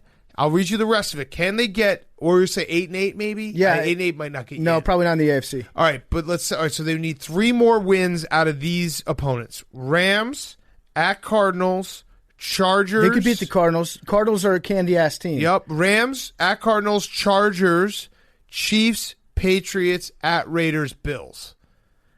They could get 2 more wins out of that. They could finish 8-8. Yeah, I think that they could. It's actually I'm getting excited for Fitzpatrick to maybe make the playoffs. It's a fun thought experiment to be like, if you're the Dolphins and you clearly love amassing draft picks, like you got rid of you're always rebuilding. As long as Bill Belichick is coaching in that division, you can get away with being in rebuild mode for probably like 4 seasons without anybody really starting to figure out like, hey, you're not really making any moves yet. So if you keep Fitzpatrick as your starting quarterback and then you just get like a shitload of first-round draft picks, I think you could probably start Fitzy for another like year and a half. 5 years. 5 years. Maybe 2 or 3 years.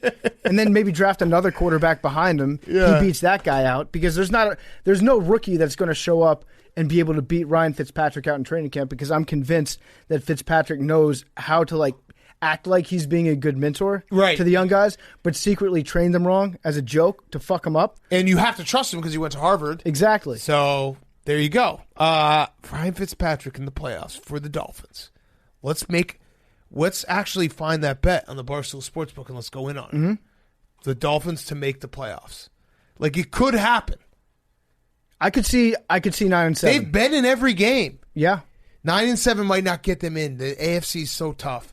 that Raiders game is going to pretty much be the decider because if you look at the AFC right now, the entire AFC North has four wins except for the Bengals. There's 3 teams that are 4-1 or better. And then you still, the Titans, the Colts, the Chiefs, the Raiders, the Bills, the Patriots, the Dolphins. I mean, there's, come on, Dolphins. We might become a Dolphins podcast.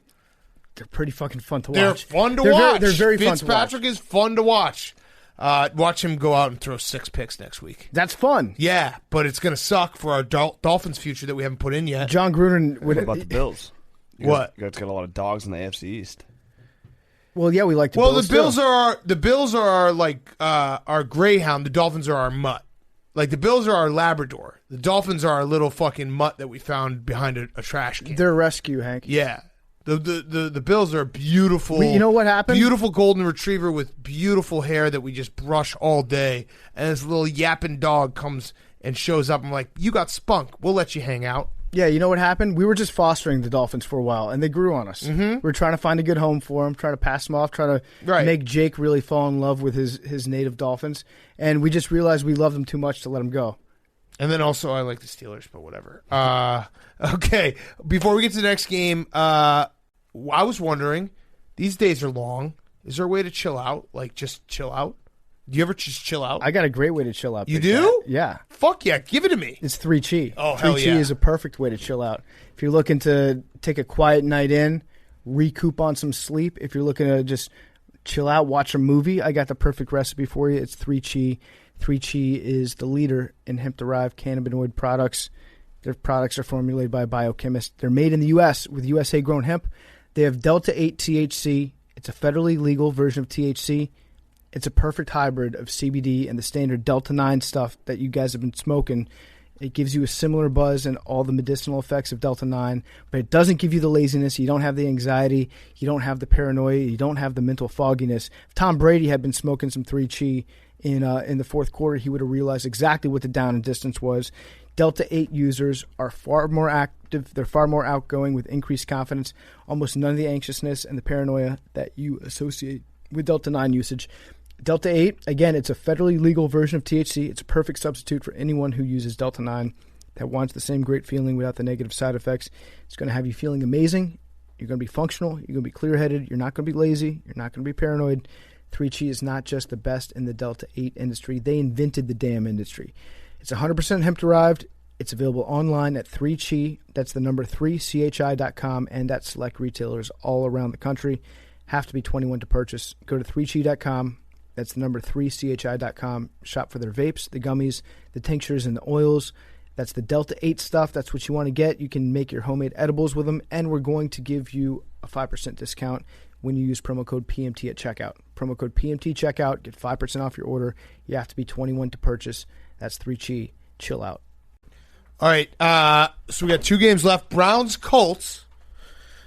Of course, Cody Parkey doinks one in. Mm-hmm. Did you see Cody Parkey after he kicked the ball? He was watching it like a hawk. It hit the first upright, and everybody else started to celebrate because they knew that it was bouncing off and going in.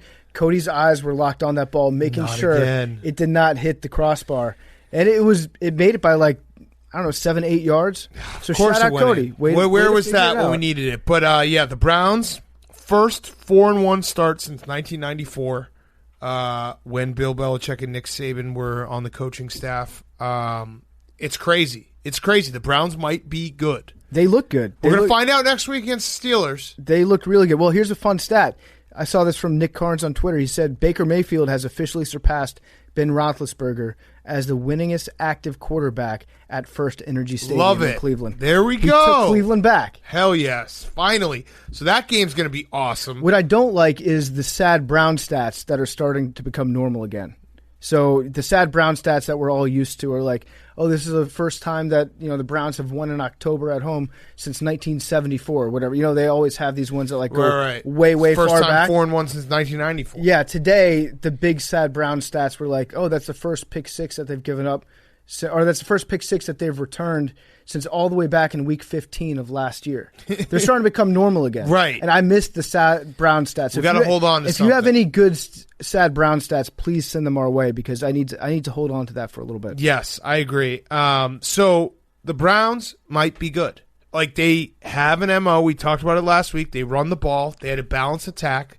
Baker made a couple mistakes, but he also, I think, threw for over 250. So guess what? And Myles Garrett is so good. Their defense, the Browns' defense, is not great, but Myles Garrett is one of the best players in the NFL. Yeah. So like, I would rather have a defense that's not good with one exceptional player than a defense that's just like, all across the board. Because at least Myles Garrett, you can have a game where it's like, oh, he's just going to wreck shit. Yeah, so last week, the defensive scheme that they were running had basically your standard 4-down lineman. And for whatever reason, they were double-teaming every single pass rusher except for Myles Garrett. Yeah, it was the Cowboys game. Yeah, the Cowboys game. They were double-teaming everybody except for Myles Garrett. Today, they said, let's get fucking crazy with it. And they brought out this weird formation a couple times where they put all their down linemen way off to the side, like starting on the outside shoulder of the guard, and then just had Myles Garrett go up against 3 guys, be like, we're going to force you to at least double team Myles Garrett, maybe even triple team, so we can get like one of these other guys to get something. Myles Garrett, Vernon. Myles Garrett needs to feel respected enough to be on the receiving end of a double team every now and again. But it's smart. He is he's really good. Stefanski, I think. Stefanski is He's a smarter person. No, he's smart than Freddie Kitchens. Yeah, he's smart. He's way smarter than Freddie Kitchens. So the Browns are good. The Browns are good. And the Colts, I don't know. I mean, they didn't have Darius Leonard, who's, you can't judge the Colts defense without Darius Leonard out there. I think the Colts are decent, but Phil Rivers still. He's Phil Rivers. He's old. He's Phil Rivers. He was screaming. If you had to buy one team, and obviously we're playing just the results from this game, but if you had to buy one team higher ceiling this year, I think it's the Browns. Yeah, the only problem with the Browns is their division. Yeah, their division is tough, and this game against the Steelers, they're in third place right now. Huge. We do like the Browns, so the Browns are another one of our teams. Yeah. So now we've got 12 AFC playoff teams. Half of the AFC. And I feel confident. Can we just please get Philip Rivers mic'd up for every game? You can put it on a live stream because he's not going to cuss. Yep. He's not going to say anything inappropriate. Mm-hmm. He's probably like talking trash to Odell Beckham. Like, you got a bunch of mess. I heard you like to get messed on your chest. Heard you like the ladies that defecate all over you. You're sorry receiver. There's no way he knows that story. Oh, he does. No, he doesn't. Because Philip Rivers is a great trash talker. He's not online enough. There's no way. I think that story transcended online. No, but I don't think they say it in front of Phil Rivers out of respect for a father of 12, 14. No, I'm sure he just silently sits there and kind of like shakes his head, but like doesn't, Well, but I bet you Phil Rivers can't even imagine someone shitting on someone's chest that he thinks it's like all of like a joke, like a TikTok. He's like, is that some TikTok that you poop on each other? He makes a girl just take a stinky on your nipples. That's like that's weird, man. That was Jerry Jones, John Gruden. That's weird. That's weird, man. Mixed to make Phil Rivers. The only thing I always picture Phil Rivers when he's screaming, I just assume that he's saying, y'all sorry. Y'all the sorriest team we ever played. Your accents always end up either Jerry Jones or Mike Greenberg. Mike Greenberg, one of the two. Or Deli. Deli. All right. Took a shit on you, eh? That's weird. Cowboys, Giants to finish it off. Dak. We're not even Cowboys fans, and we feel bad for Dak. As a football team fan, we went. I just want to say that, like, I'm rooting for Dak. Yeah, we found the ultimate though, because we've been making this joke for many years about people. Whenever there's a horrific injury, they have to chime in and say, "Listen, I root for the Eagles, but even I feel bad for Dak." Like, thank you for qualifying how hard it was for you to have basic human emotion to feel bad for someone's ankle that was sideways on national television. Within about 5 seconds, there were representatives from every single team. Yes. Hey, Packers fan coming in peace here. Just getting out just in front of it. Just want to say I'm very sorry. I hope for a full recovery. But I found the ultimate. We've reached a new level. I said to myself, there's a lot of people who have been taking a stand saying they're not watching sports anymore. And I started retweeting people who don't even watch football anymore, but they heard about Dak instantly, and they feel bad. Yeah. And they want to send their prayers. Listen, I don't watch the sports ball, but even as somebody that doesn't pay attention to athletics, I feel bad for a man who's hurt. Ever since Colin Kaepernick got blackballed, or ever since they started kneeling, you get both sides. Yeah. I don't watch this sport, But I happened to have CBS on at like 5 o'clock this afternoon, and I saw Dak's ankle go sideways. But, I just want to say my thoughts and prayers. Skip Bayless is like, listen, I'm not a fan of mental health, but I still feel bad for Dak Prescott hurting himself. Yes. Or like, first of all, Skip Bayless was all over the map today. He didn't know how to handle his emotions. Well, he had LeBron and this. Yeah, he was thinking ahead to later on that night. I think Skip Bayless, what he really wanted to tweet was like, you thought Dak was depressed before. Yeah. Listen, I'm going to get in trouble for this, but Dallas Cowboys quarterbacks can't break their ankles. That's what Skip wanted to say. Yes. It's so it sucked, but Andy Dalton came in, and Andy Dalton, I'm happy Andy Dalton's back in our life. Andy Dalton should be decent on this Cowboys team. Like Andy Dalton, the bugaboo with Andy Dalton is always he's one of those guys, and we've talked about him. He's like the Kirk Cousins. You can list a bunch of guys who you basically make the argument if everything's right, they can be good. Everything on the offensive side of the ball, maybe their offensive line, but he has every single weapon. He's got the best weapons he's ever had. He's got a great running game. Everything should be okay for Andy Dalton to actually thrive. And he made a great pass and a great catch by Michael Gallup, who's like the unheralded star there. Cowboys are 2-0 in Andy Dalton games. He's the perfect Mike McCarthy quarterback because he will take all the shit that you throw at him. Mm-hmm. Like Mike McCarthy can scream at him and treat him like just a pile of mud, and Andy Dalton will never publicly go up against his head coach. He'll never get into like a spat. Could you imagine Andy Dalton winning a Super Bowl with the Dallas Cowboys? I still think he looks weird. Actually, I was going to say he looks weird in the helmet. The visor looks pretty slick on Andy. Yeah. That's Andy Dalton 2.0. I do feel bad for Dak, though. That sucks. Yeah. It sucks just because he's a fun player to watch. And then, the Cowboys, I don't know where they get their defense. They made the Giants look competent offensively, which is very hard to do. The Giants, I turned to you guys, I would say probably 2 minutes into the second quarter, the Giants had 17 points. That was the most points they scored all year. Mm-hmm. In a game, 2 minutes into the second quarter. That's what the Cowboys do for you.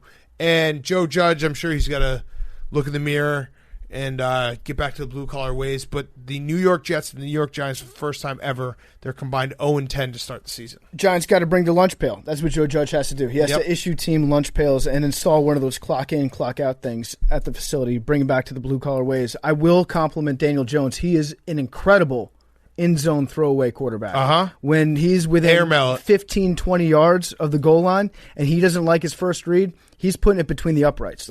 He's throwing it 9, 10 yards up. Well, that's because he also, his internal clock is the worst of all time. Mm-hmm. He just stands there. That's why he always fumbles. So he'll stand there and everyone will be covered for a good 8 minutes, and then he'll be like, okay, now I'm going to launch it. Yeah, nothing. There's nothing that hits quite like a Daniel Jones throwaway. He's probably the best quarterback in the NFL at doing that. He's got a rocket arm. I did see a new species out in the wild on Twitter related to the Dak injury. The person who says, I just saw the Dak injury, but I'm not going to post it here. Mm-hmm.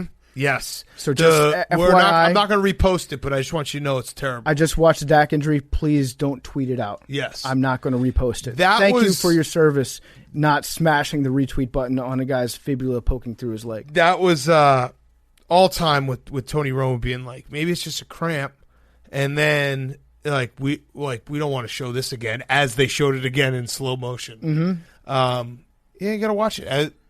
I think we've had this discussion, but the first one I vividly remember Willis McGahee. Remember when Willis McGahee's knee? And they didn't have replays like they do now. So that was oh my God, how the fuck did that happen? I mean, this was like the year 2000. So no, they didn't. But they didn't replay it from 17 different angles. No, we got one angle. Listen, back in my day, we got one replay of Willis McGahee's ACL. Are you saying that's not true? And we liked it. Are you saying that's not true? No, you're absolutely right. Yeah. But with the Dak Prescott thing, they showed it to us. I think that people should watch the replay too, or they should watch it because if you're going to enjoy football, you need to know what they do go through, what can happen to somebody on any given play to understand. It puts into perspective his contract discussions that he was having. You're doing a human thing. No, here. I'm saying you should watch it. No, I'm watching it because I like to watch gruesome things. Okay, I'm saying you should watch it. I watch skateboarders break their legs. That's I watch those videos all the time. It's way funnier when somebody gets their leg broken for free. than it is like on Sunday. Mm-hmm. At that point, I take it very seriously. Yeah, but if no, I'm watching just Travis do a rail grind and like a stop sign splits open to scrotum, that's fucking funny. No, listen, neck injuries, no thank you. But any type of broken bone, puke video, impalement, non-life threatening, I'll watch it. Mm-hmm. I'll replay it. Shout out to Mike Nolan. He moved to the sidelines. Yeah. So Mike Nolan moved down to the sidelines today. Well, they won the game. He's going to move back up. They won. Maybe moves to the other sideline. That would work. My big question. And stands over the opposing offensive coordinator's shoulder. I was going to say coaches the opposing defense. That would probably that would help out a lot. But how bad must Earl Thomas be? How bad must his current situation be if the Cowboys haven't brought him in yet? Yeah. It must be pretty bad because they brought in Alden Smith. They brought in Greg Hardy. Well, he might be asking for too much money. That might be it. They might not have enough money. That's actually not a bad I would point. imagine that's probably what it is. He's probably getting paid this year by the Ravens, right? To a certain extent. I don't know how that works. I don't know how it works either. Yeah, we're not fucking Jerry Jones. There's a chance that Jerry Jones doesn't know that Earl Thomas is available yet. Someone needs to let him know. Because if Earl Thomas showed up on Sunday just wearing a Cowboys uniform, Jerry Jones would be like, "Yeah, we got a ball player. Yeah, this is good. We're in it." All right, let's get to Deion. Before we do that, quick word from our sponsors, Whoop. Yeah, Whoop. Whoop. We love Whoop. I'm wearing my Whoop. Are you wearing your Whoop? I'm wearing my Whoop. Hank, you wearing your Whoop? Yeah. Hank's wearing his Whoop big time. Wearing his Whoop. I'm staying in shape, and I'm using my Whoop to do it. You've heard us talk about Whoop for a long time. You know how much we love them. I monitor my sleep every single night on here, monitor my heart rate. When I'm watching football, my heart rate spikes up. I actually need to go back and see what the highest that it's been over the course of one football Sunday. I'm probably working out while I'm watching football on my couch. That's how great this Whoop monitoring is. It tells you second by second, minute by minute, where your heart rate's at. It monitors strain. It is a perfect tool for whatever you have going on in your life. And they're proud to partner with Barstool to host a virtual charity 5K on October 26th, supporting the MD Anderson Cancer Center. That's Casey's Treatment Center during the Breast Cancer Awareness Month initiative they have going on. Their donation page is live if you go to barstoolsports.com/whoop5k. Help us raise money for MD Anderson. If you don't have a Whoop, check out Whoop with promo code TAKE, and you're going to get 15% off. Go to Whoop, that's WHOOP.com, enter promo code TAKE at checkout. Save 15%. Are you guys going to do the charity 5K? I might do it. I might do the charity 5K. Walking it. Who knows? It depends on what day of the week it is. Mondays, I got Monday Night Football. Tuesdays, I have Tuesday Night Football. Wednesdays, it's waiver wire day. Thursdays, Thursday Night Football. Fridays, I'm drunk. Saturdays, I'm hungover. Sundays, football. I'll find a time that works for me. I'll do the charity 5K for Whoop for the MD Anderson Cancer Center. So check them out. Promo code TAKE at checkout when you go to whoop.com. You're going to save 15% off, sleep better, recover faster, train smarter, and join our fight to help raise money for MD Anderson this October. All right, we now welcome on our friend, colleague, coach, Prime. He's in the gym. So are we. What are you, lifting? No, I'm just casually just chilling. Are you trying to make a comeback because your Falcons are god-awful? Why? You know what? I know what I did. I know my mistake. I believe, and I think you guys do this sometimes. On my picks, I picked one way, and on the football show, I picked another way. Okay. And I wanted to do the same thing. And when I called you this morning, I said, get off the Falcons. It ain't no way. They're not going to win. Don't do it. And you kind of talked me into staying because you questioned me. Anything like that. All right. So what happened? What changed between earlier this week and this morning? You just woke up with a feeling. You're like, oh, it's Sunday. What am I doing betting on the Falcons? Right. What am I doing picking the Falcons? Julio is not playing. What am I doing? There's no way they're going to win against Teddy Bridgewater. Mr. Consistency. Yes. And Dan Quinn has officially been fired. Well, he got fired? Yeah. No, there were some reports saying Conflicting it's reports? likely to happen on Monday or Tuesday. They said he's as good as fired, but I think they're going to let him come into the office. Okay, he hasn't been fully fired. Yeah, I hate to hear it, but you know it was coming. It's almost worse that they did it this way, where it's like, hey, Dan, we're not going to fire you yet. You can come into the office and make all your arrangements and have that long, sad commute in, knowing that you're about to be fired. Wow. So who's the interim? Is it Raheem? They haven't announced it yet because I guess Dan Quinn still has the job technically as of this moment. Yeah, they're saying now people, this is my favorite part about the media today, is that no one can wait till he's officially fired, so the report is all but finalized that he is going to be fired tomorrow, and everyone's just running with that. Yeah.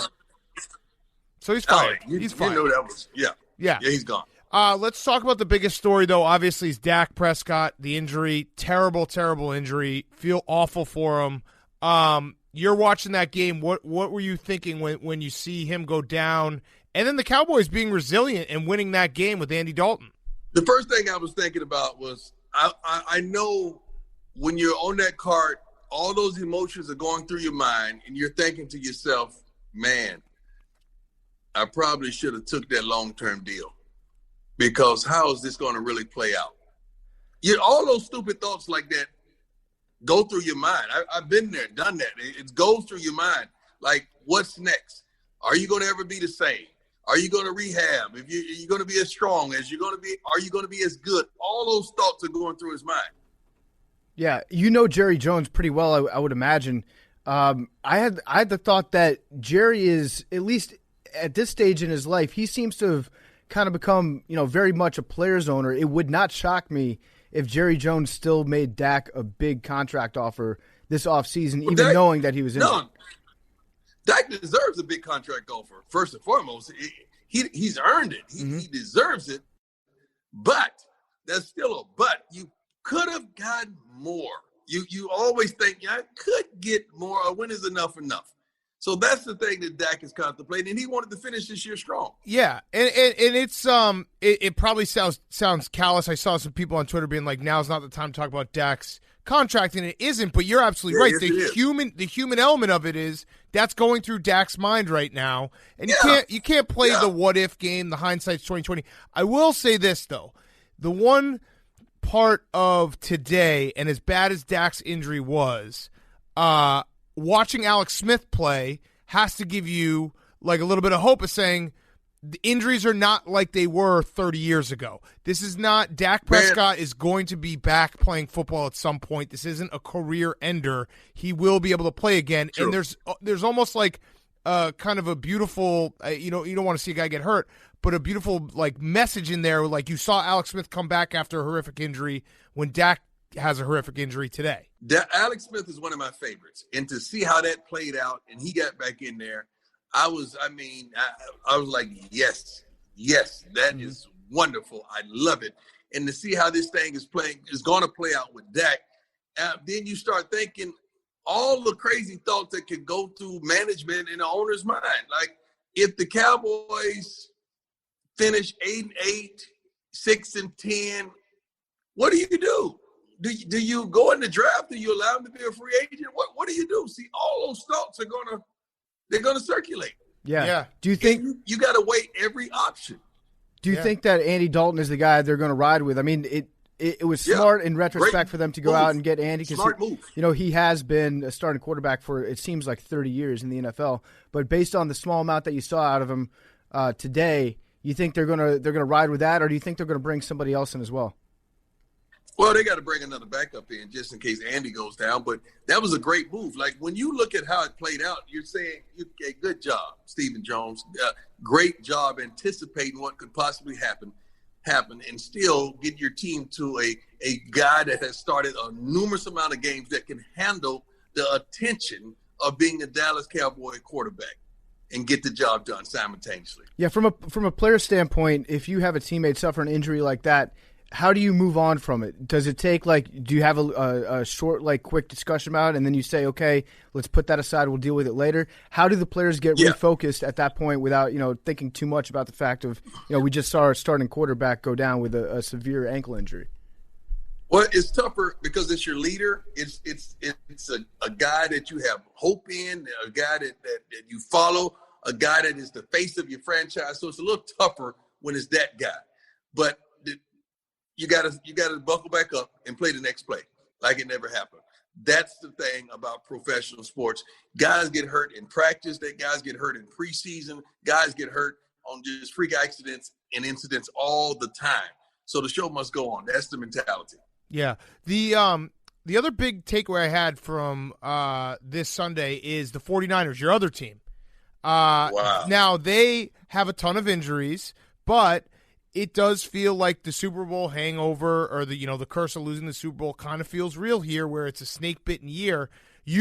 Every time you went to Super Bowl, you won it, but do you believe in a team getting there, falling short, and then the next year having a hard time getting back up to that level? No, I don't. The thing about it, whenever you win, even if you didn't win the Super Bowl, but you won and made it to the Super Bowl, you lose players. You lose kind of that hunger, that thirst. Some guys blow up in the off season and they start getting better deals and off the field endeavors, and they got to really stay focused. The nucleus of your team has to stay focused. They have a lot of injuries, man. And tell me what happened with Garoppolo. Did he get benched? Yeah, he threw two of the worst picks, non-Kirk Cousins division. Yeah, he threw. That's why we got to be careful with putting C's on these guys' chests. How do you bench a captain? Well, you can say, I would imagine Kyle Shanahan, it's not a benching of he's benched going forward. It's he's coming back from an injury. This is just my guess. He's coming back from an injury. We're down 30 points or whatever, 25 points. I'm not going to let him get injured more. Let's sit him down. This game's a wash. Let's go to the next week. That's my guess. Yeah, but you're down by 30. You're down by 30 because he had something to do with it. Yeah. Like, I'm just sitting up there thinking, as a teammate, how can we pay a guy 20 to 30 mil and you bench him and he's the captain and and you want me to look up to him? Yeah. How in the world is that fashionable?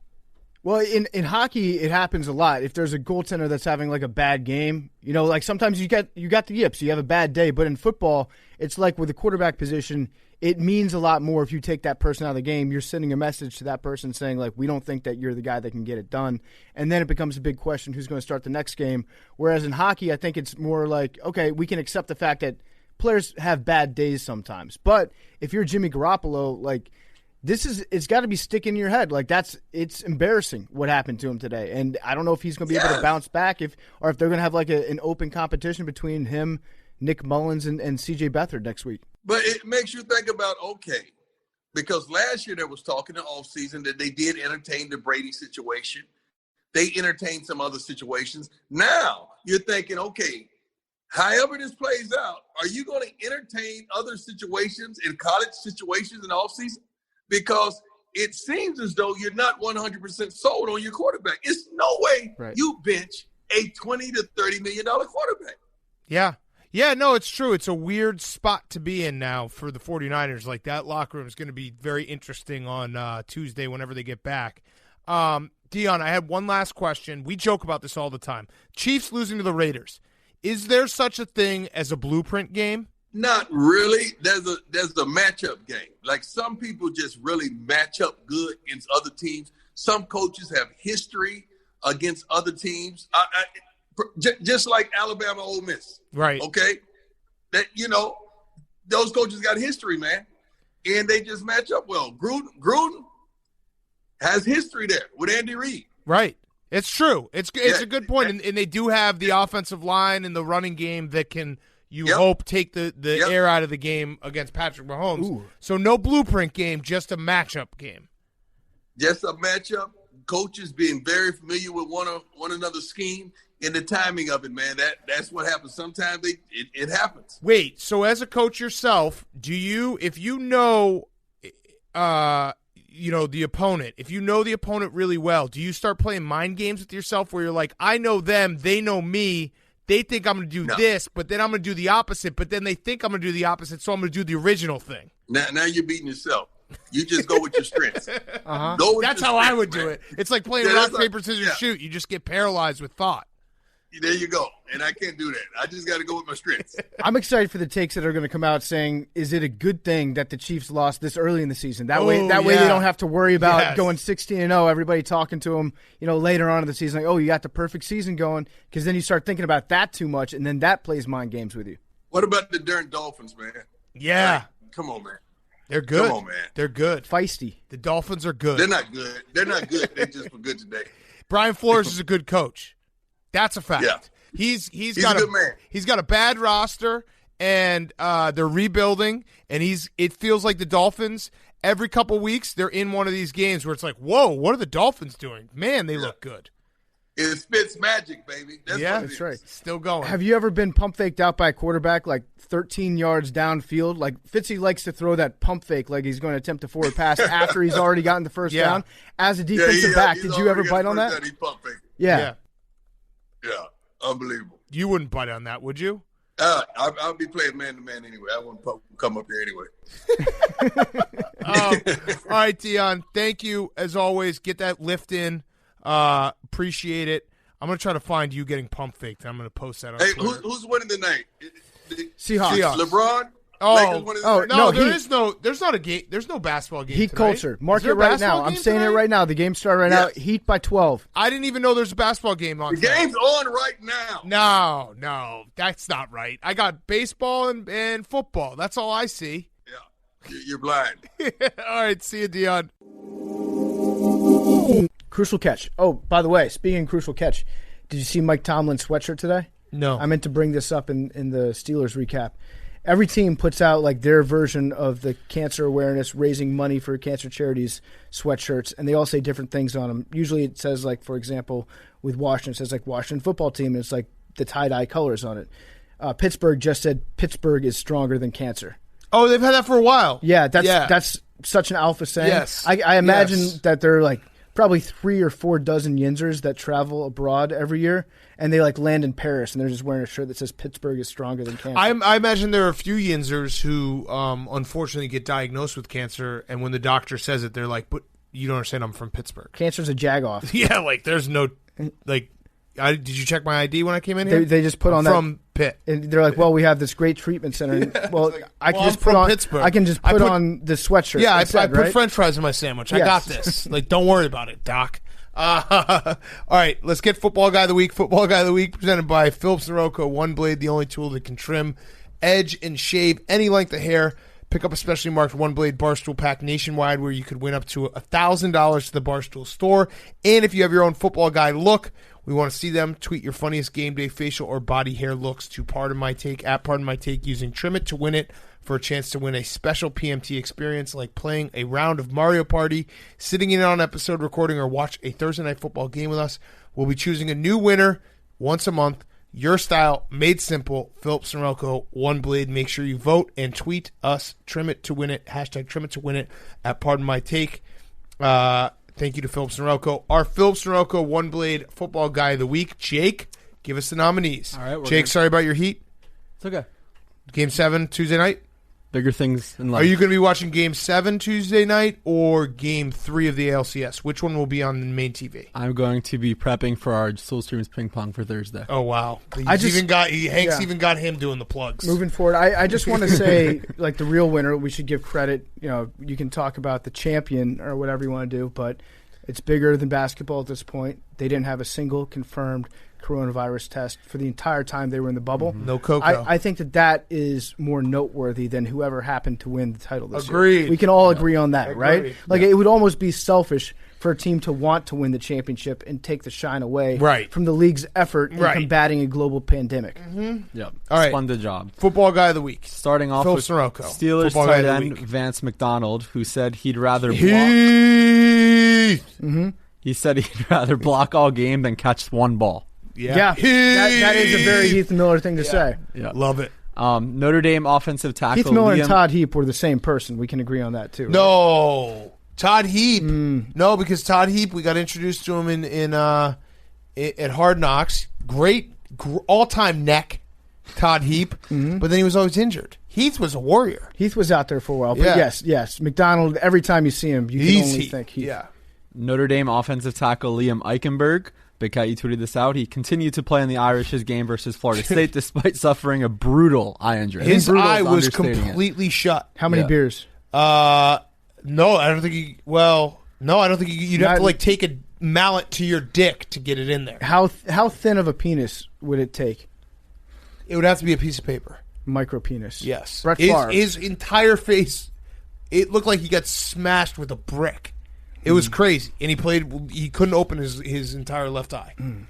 Georgia quarterback Stetson Bennett, after Georgia's win over Tennessee, he said, quote, "I think we covered tonight, so that's good," end quote. That's I can is that a imagine football guy? I can imagine the compliance officer running into the locker room. Not so nice. But yeah, they did cover. Yeah. Appreciated Stetson that. Bennett, excellent quarterback name. Yes. And then He's the fourth, too, I think. Panthers OC Joe Brady, he tweets 1-0 after every Carolina win and nothing else since the season started. Love it. So his Yes, last three love tweets, the last That three wins, is- that's it. But I I like don't that know. a He's lot. got a Twitter. That's not a football guy thing. But he only uses it to tweet 1-0. I Okay. like that. Yeah. So those See, are I the would- nominees. Vote on the poll. I'm trying to think. Yeah. I'm sure it's a thing where it's like he probably has an agent that's like, oh, you're a coach, you got to be on social media. Yeah, blah, blah, blah. Like, so maybe he's like, all right, from if I'm recruiting. going to be on social media, like I'm just going to tweet. I would say For that record. it's a Like, big I'd time almost football rather move. have- If Like his- Coach O, his wife- hold If his that wife tiger. ran Yeah. the Twitter account Yeah. and all she was tweeting every week was just 1-0. His 1-0. foundation ran it. Yeah. The Joe Brady Foundation that helped kids in something.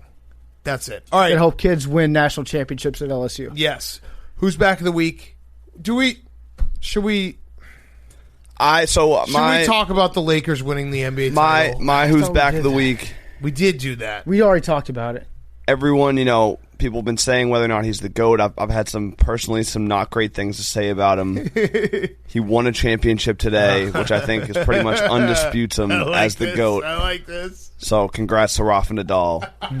Won the French Open today. Number 13. Number Clay 13. doesn't On count, Red Clay. dude. Red Clay. Rafa ring is a ring, can't unless win it's in a bubble. shit Trophy. on any other surface besides clay. It's a cheat code for him. No, he's one other. He has he's got 20. One other major. Barely. He has 20. He wins all the fucking clay shit. A world championship's a world championship the unless spin. it happens in the bubble. How'd Everyone Jo- knows that. How'd the Joker do? He He lost. beat him. Yeah. 6 love, Smoked 6-2, him. 7-5. Yeah. Straight Oh my sets. God! Straight sets, big cat. Start this with is your straight goat? sets and then Dude. pop bottles. Rafael Nadal, all he does is win fucking He's cool clay. but rude. He's just clay. Clay. No, he's the GOAT. All right, Corona, bro. Undisputed GOAT. Clay. He's won. Dude, he's won 1, 2, 20 3, majors. 4, 13 at Roland 5, Garros. 6, 7, 8, 13? At Roland Garros. 13 out of 20 on clay. Dude, 102 is his record. Whatever. 20. Yeah, it's a cheat code for him. He owns knows the how to surface. spin it. 7 majors is nothing to scoff at. He has more than 7. No, I'm saying he has 20 total. Oh, yeah. 13. And how many does Djokovic have? No, probably like 9. Oh, you're so wrong. No, 'cause Less than he half. doesn't have. 17. And he's like 10 years younger. This is the point. You guys can keep saying all you want. Well, the fact is, Djokovic didn't have Federer to go 20. up against Federer in his prime. Yeah, Correct. now you're just doing this bullshit. No, it's thing. true. He No, did. He's no. beaten them. Every time they Nadal- played, have they Nadal and beaten each Federer other? had- Who's had to won? beat each other Who's up. won? Who's won? Yeah, but Federer's on the I don't come know down. this stat. This stat I do not know. This stat could go against me.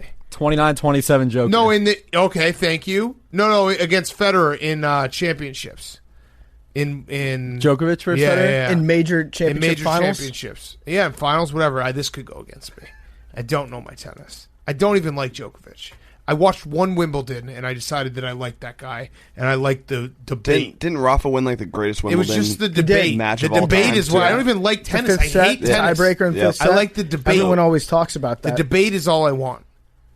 And I Still think searching. Rafa ended the debate today. He didn't. Unquestionable GOAT. He didn't. Talk to me in 5 searching. years. All right, my who's back of the week is shirtless J.R. I'll get back to Smith. Shirtless J.R. Smith's back. I'm not sure why he's shirtless, but he hasn't had his shirt on for 12 hours now. So shout out to shirtless J.R. Smith. Did he win something? No, he's just happy. So how big of a party do you think J.R. Smith is going to personally have upon getting to exit the bubble? Like, For he's what? going to go fucking nuts. For what? He's going to be celebrating not being in the bubble anymore. Oh, yes. Agreed. He's probably going to get a bubbler made to recreate what the bubble looked like, the Disney Yes. Wide World of Sports, Yes. and just have it permanently installed where his fireplace should be. I agree. All right, my who's back. I have 2. One is Jason Kidd being a great coach because I don't know who won tonight, but I know Jason Kidd was on staff, so he was in the finals. Clearly, a mistake by the Bucks to fire that guy Absolutely. because he now has a ring as a coach, not a head coach, but a coach. Still, That's gotta piss people off. Flags fly forever. Yeah, And Giannis's brother has one too. Yes, that's right. That's right. And then my other who's back is teams not being back. Big weekend for the teams not being back. Texas and Miami lose. Miami got the shit kicked out of them. Texas came furiously back and fell short against Oklahoma. We'll have to just wait till next year. What do you got? 11-6 Joker in Grand Slam matches. Oh, not in their 6 primes. in a row. Yeah, not in their primes. So he padded. Interesting. He padded his stats. That's interesting. Once Roger 11-6? Once Roger Federer's brain started to melt out of his ears like Tom Brady, wow. he padded his stats by beating him 6 times in a row. 11-6? So before that, it was 6-5 when it really counted. Oh, wow. 11-6. Including this year's Aussie Open, straight sets in the semifinals. Oh, how embarrassing must that be for Djokovic to be beating a 65-year-old Roger Federer? 6-0 start 2014. The last time Fed beat Djokovic in a Grand Slam was 2012. Oh, wow. So 2014, Roger Federer Started was like 32 years old. So to say that that's not his prime. He was like 36 at the point. Nope, that's not true. 5-set thriller, Wimbledon finals when it started. So 6 in a row? Damn. That's too bad. Yeah, and then the Lakers won, whatever. Do you have a who's back? Blake. What happened? He's back. He's physically back. Yes, and Masters coming up. What do you have to say about your Heat? You got to give him some kind of credit. No, I mean, I was telling you. Let's talk about the Heat. Yeah. The Heat really won. Yeah, I mean, no one expected them to get this far. Jimmy is a star, and he's not going anywhere, hopefully for the rest of his career. He's literally probably not going in. He's probably not leaving the bubble. He's going to stay in the bubble until he makes like 300 3-pointers in a row. What were the? I actually Giannis coming through. People who are going to get mad at us for not talking about the NBA Finals, but honestly, talked about it in the I game. have to, and I also I don't know how to feel about the NBA Finals until the ratings come out. Once the ratings come out, and I can see how many people watched it and how popular it was, then I will tell you if it was a good finals or not. You know how many people watched in person? 0. Right. So that's the most we important did stat right. of them all. Eastern Conference. That's true. Yeah, and but I'm a ratings guy. Like I can't enjoy a sport unless I know a lot of people are also watching it. Like if there are less people watching it than last year, I'm out. Hank. As much as I hate him, the fact that this is a conversation is funny, but SVP had him on LeBron after, and the new debate is now, would 35-year-old LeBron beat 28-year-old LeBron? Good. Let them fight each other. I say LeBron said 35 would, but with the advancement of HGH, I would say yes. 35-year-old LeBron would definitely win. I say yes. He's like a fucking X-Men at this point. He's got more dad strength. Yeah. Taco Tuesday. I'm just happy for Caruso and my man KCP. JaVale. Yeah. Dwight. Recurring guest Dwight Howard. You guys never liked Dwight. Dwight. I like Dwight. KCP. Kuzma. Fuck Kuzma. No, dude. I love Kuzma. Fuck that. Whatever, LeBron. Let's see if you can win it with fans. That's all I got to say. I don't know. I think LeBron it was easier on him knowing that fewer people were watching at home. I really just wanted a Game 7 because I was like, maybe we get a coin flip. Maybe we get a coin flip. We get the Bachelorette. Oh, I guess that's segment going to come back. Yeah, but no, we're going to tape early on Tuesday. Fuck that. What did LeBron say about he wants more damn respect game. or something like that? Oh, the NFL game. If the NFL game happens, we will. What? He wanted more respect? LeBron said, I want my damn respect, too. Who isn't giving him respect? No one. Seriously. No one. Do the LeBron lovers, do the, what is it? Bron-sexuals. Do they know that we got beat? I still think MJ's better, but LeBron's incredible. Yeah. He's won 4 titles. What can you say? He's fucking insane. King Skip Bayless immediately tweeted out. Yeah, right? He tweeted out MJ it's been like that and then a since million greater than signs LeBron. Yeah. I was always at Game think 7 of MJ's the better, but Eastern I Conference understand. Finals 2 years ago when he beat the Celtics, and that's when I was like, fuck. Yeah, it's tough. It's kind of been over for a while. Once he won the ring in Cleveland. But that was after that. Well, for me, as a Celtics fan, it was he kind of, the big three kind of, it was back and forth. Yeah, but then once he came back with the Cavs and kept skull fucking the Celtics, once he won the ring dude. in Cleveland, it's kind of been over since then. It's all Kyrie. He's the second best player of all time. That's really nice on his team. Honestly, it's great. KD going to the Warriors stopped what could have been a potential big run. I don't agree with that. I think he probably would have lost.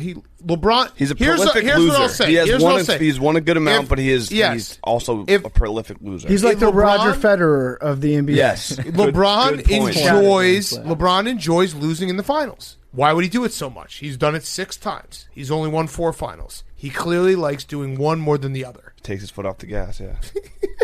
All right, that's the show. You guys got a number? We gotta Someone fucking tweeted at me, Love you too. I guys. can't even say Love you now. guys. They're Love like, you guys. oh, Love you guys. Love you thanks guys. for helping the Lakers win because you kept saying 17 every time. You said 17 So every now I'm time? not. 22. 17. 22. One. No, 22's already been taken. One. 22. Do another one. 23. MJ. 52. Some random guy today said, I Ray called Lewis. 22 today. Oh, okay. I was like, what do you mean 22's been taken? Yeah. Love you guys. My fun animal fact of the day. No, let's have Billy do it. Billy, what's your fun animal fact of the day? Guys, my fun animal fact of the day is sometimes when you rub a toad's pussy enough, it will turn purple It comes. because it died. comes. You ever make toad come? Guys, I got school. Love you guys.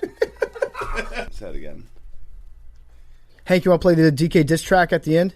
What DK diss track? He wrote a diss track about me last week, and we talked about it in the interview, so I wrote a diss track on him to motivate him to greatness in Sunday Night Football. Guess I think that it worked. Yes. Can we say that it worked? Yes. It's like George Kittle's dad writing him a letter on NFL Sunday to motivate him. Might have to do this again sometime, DK. Pardon my take, digital.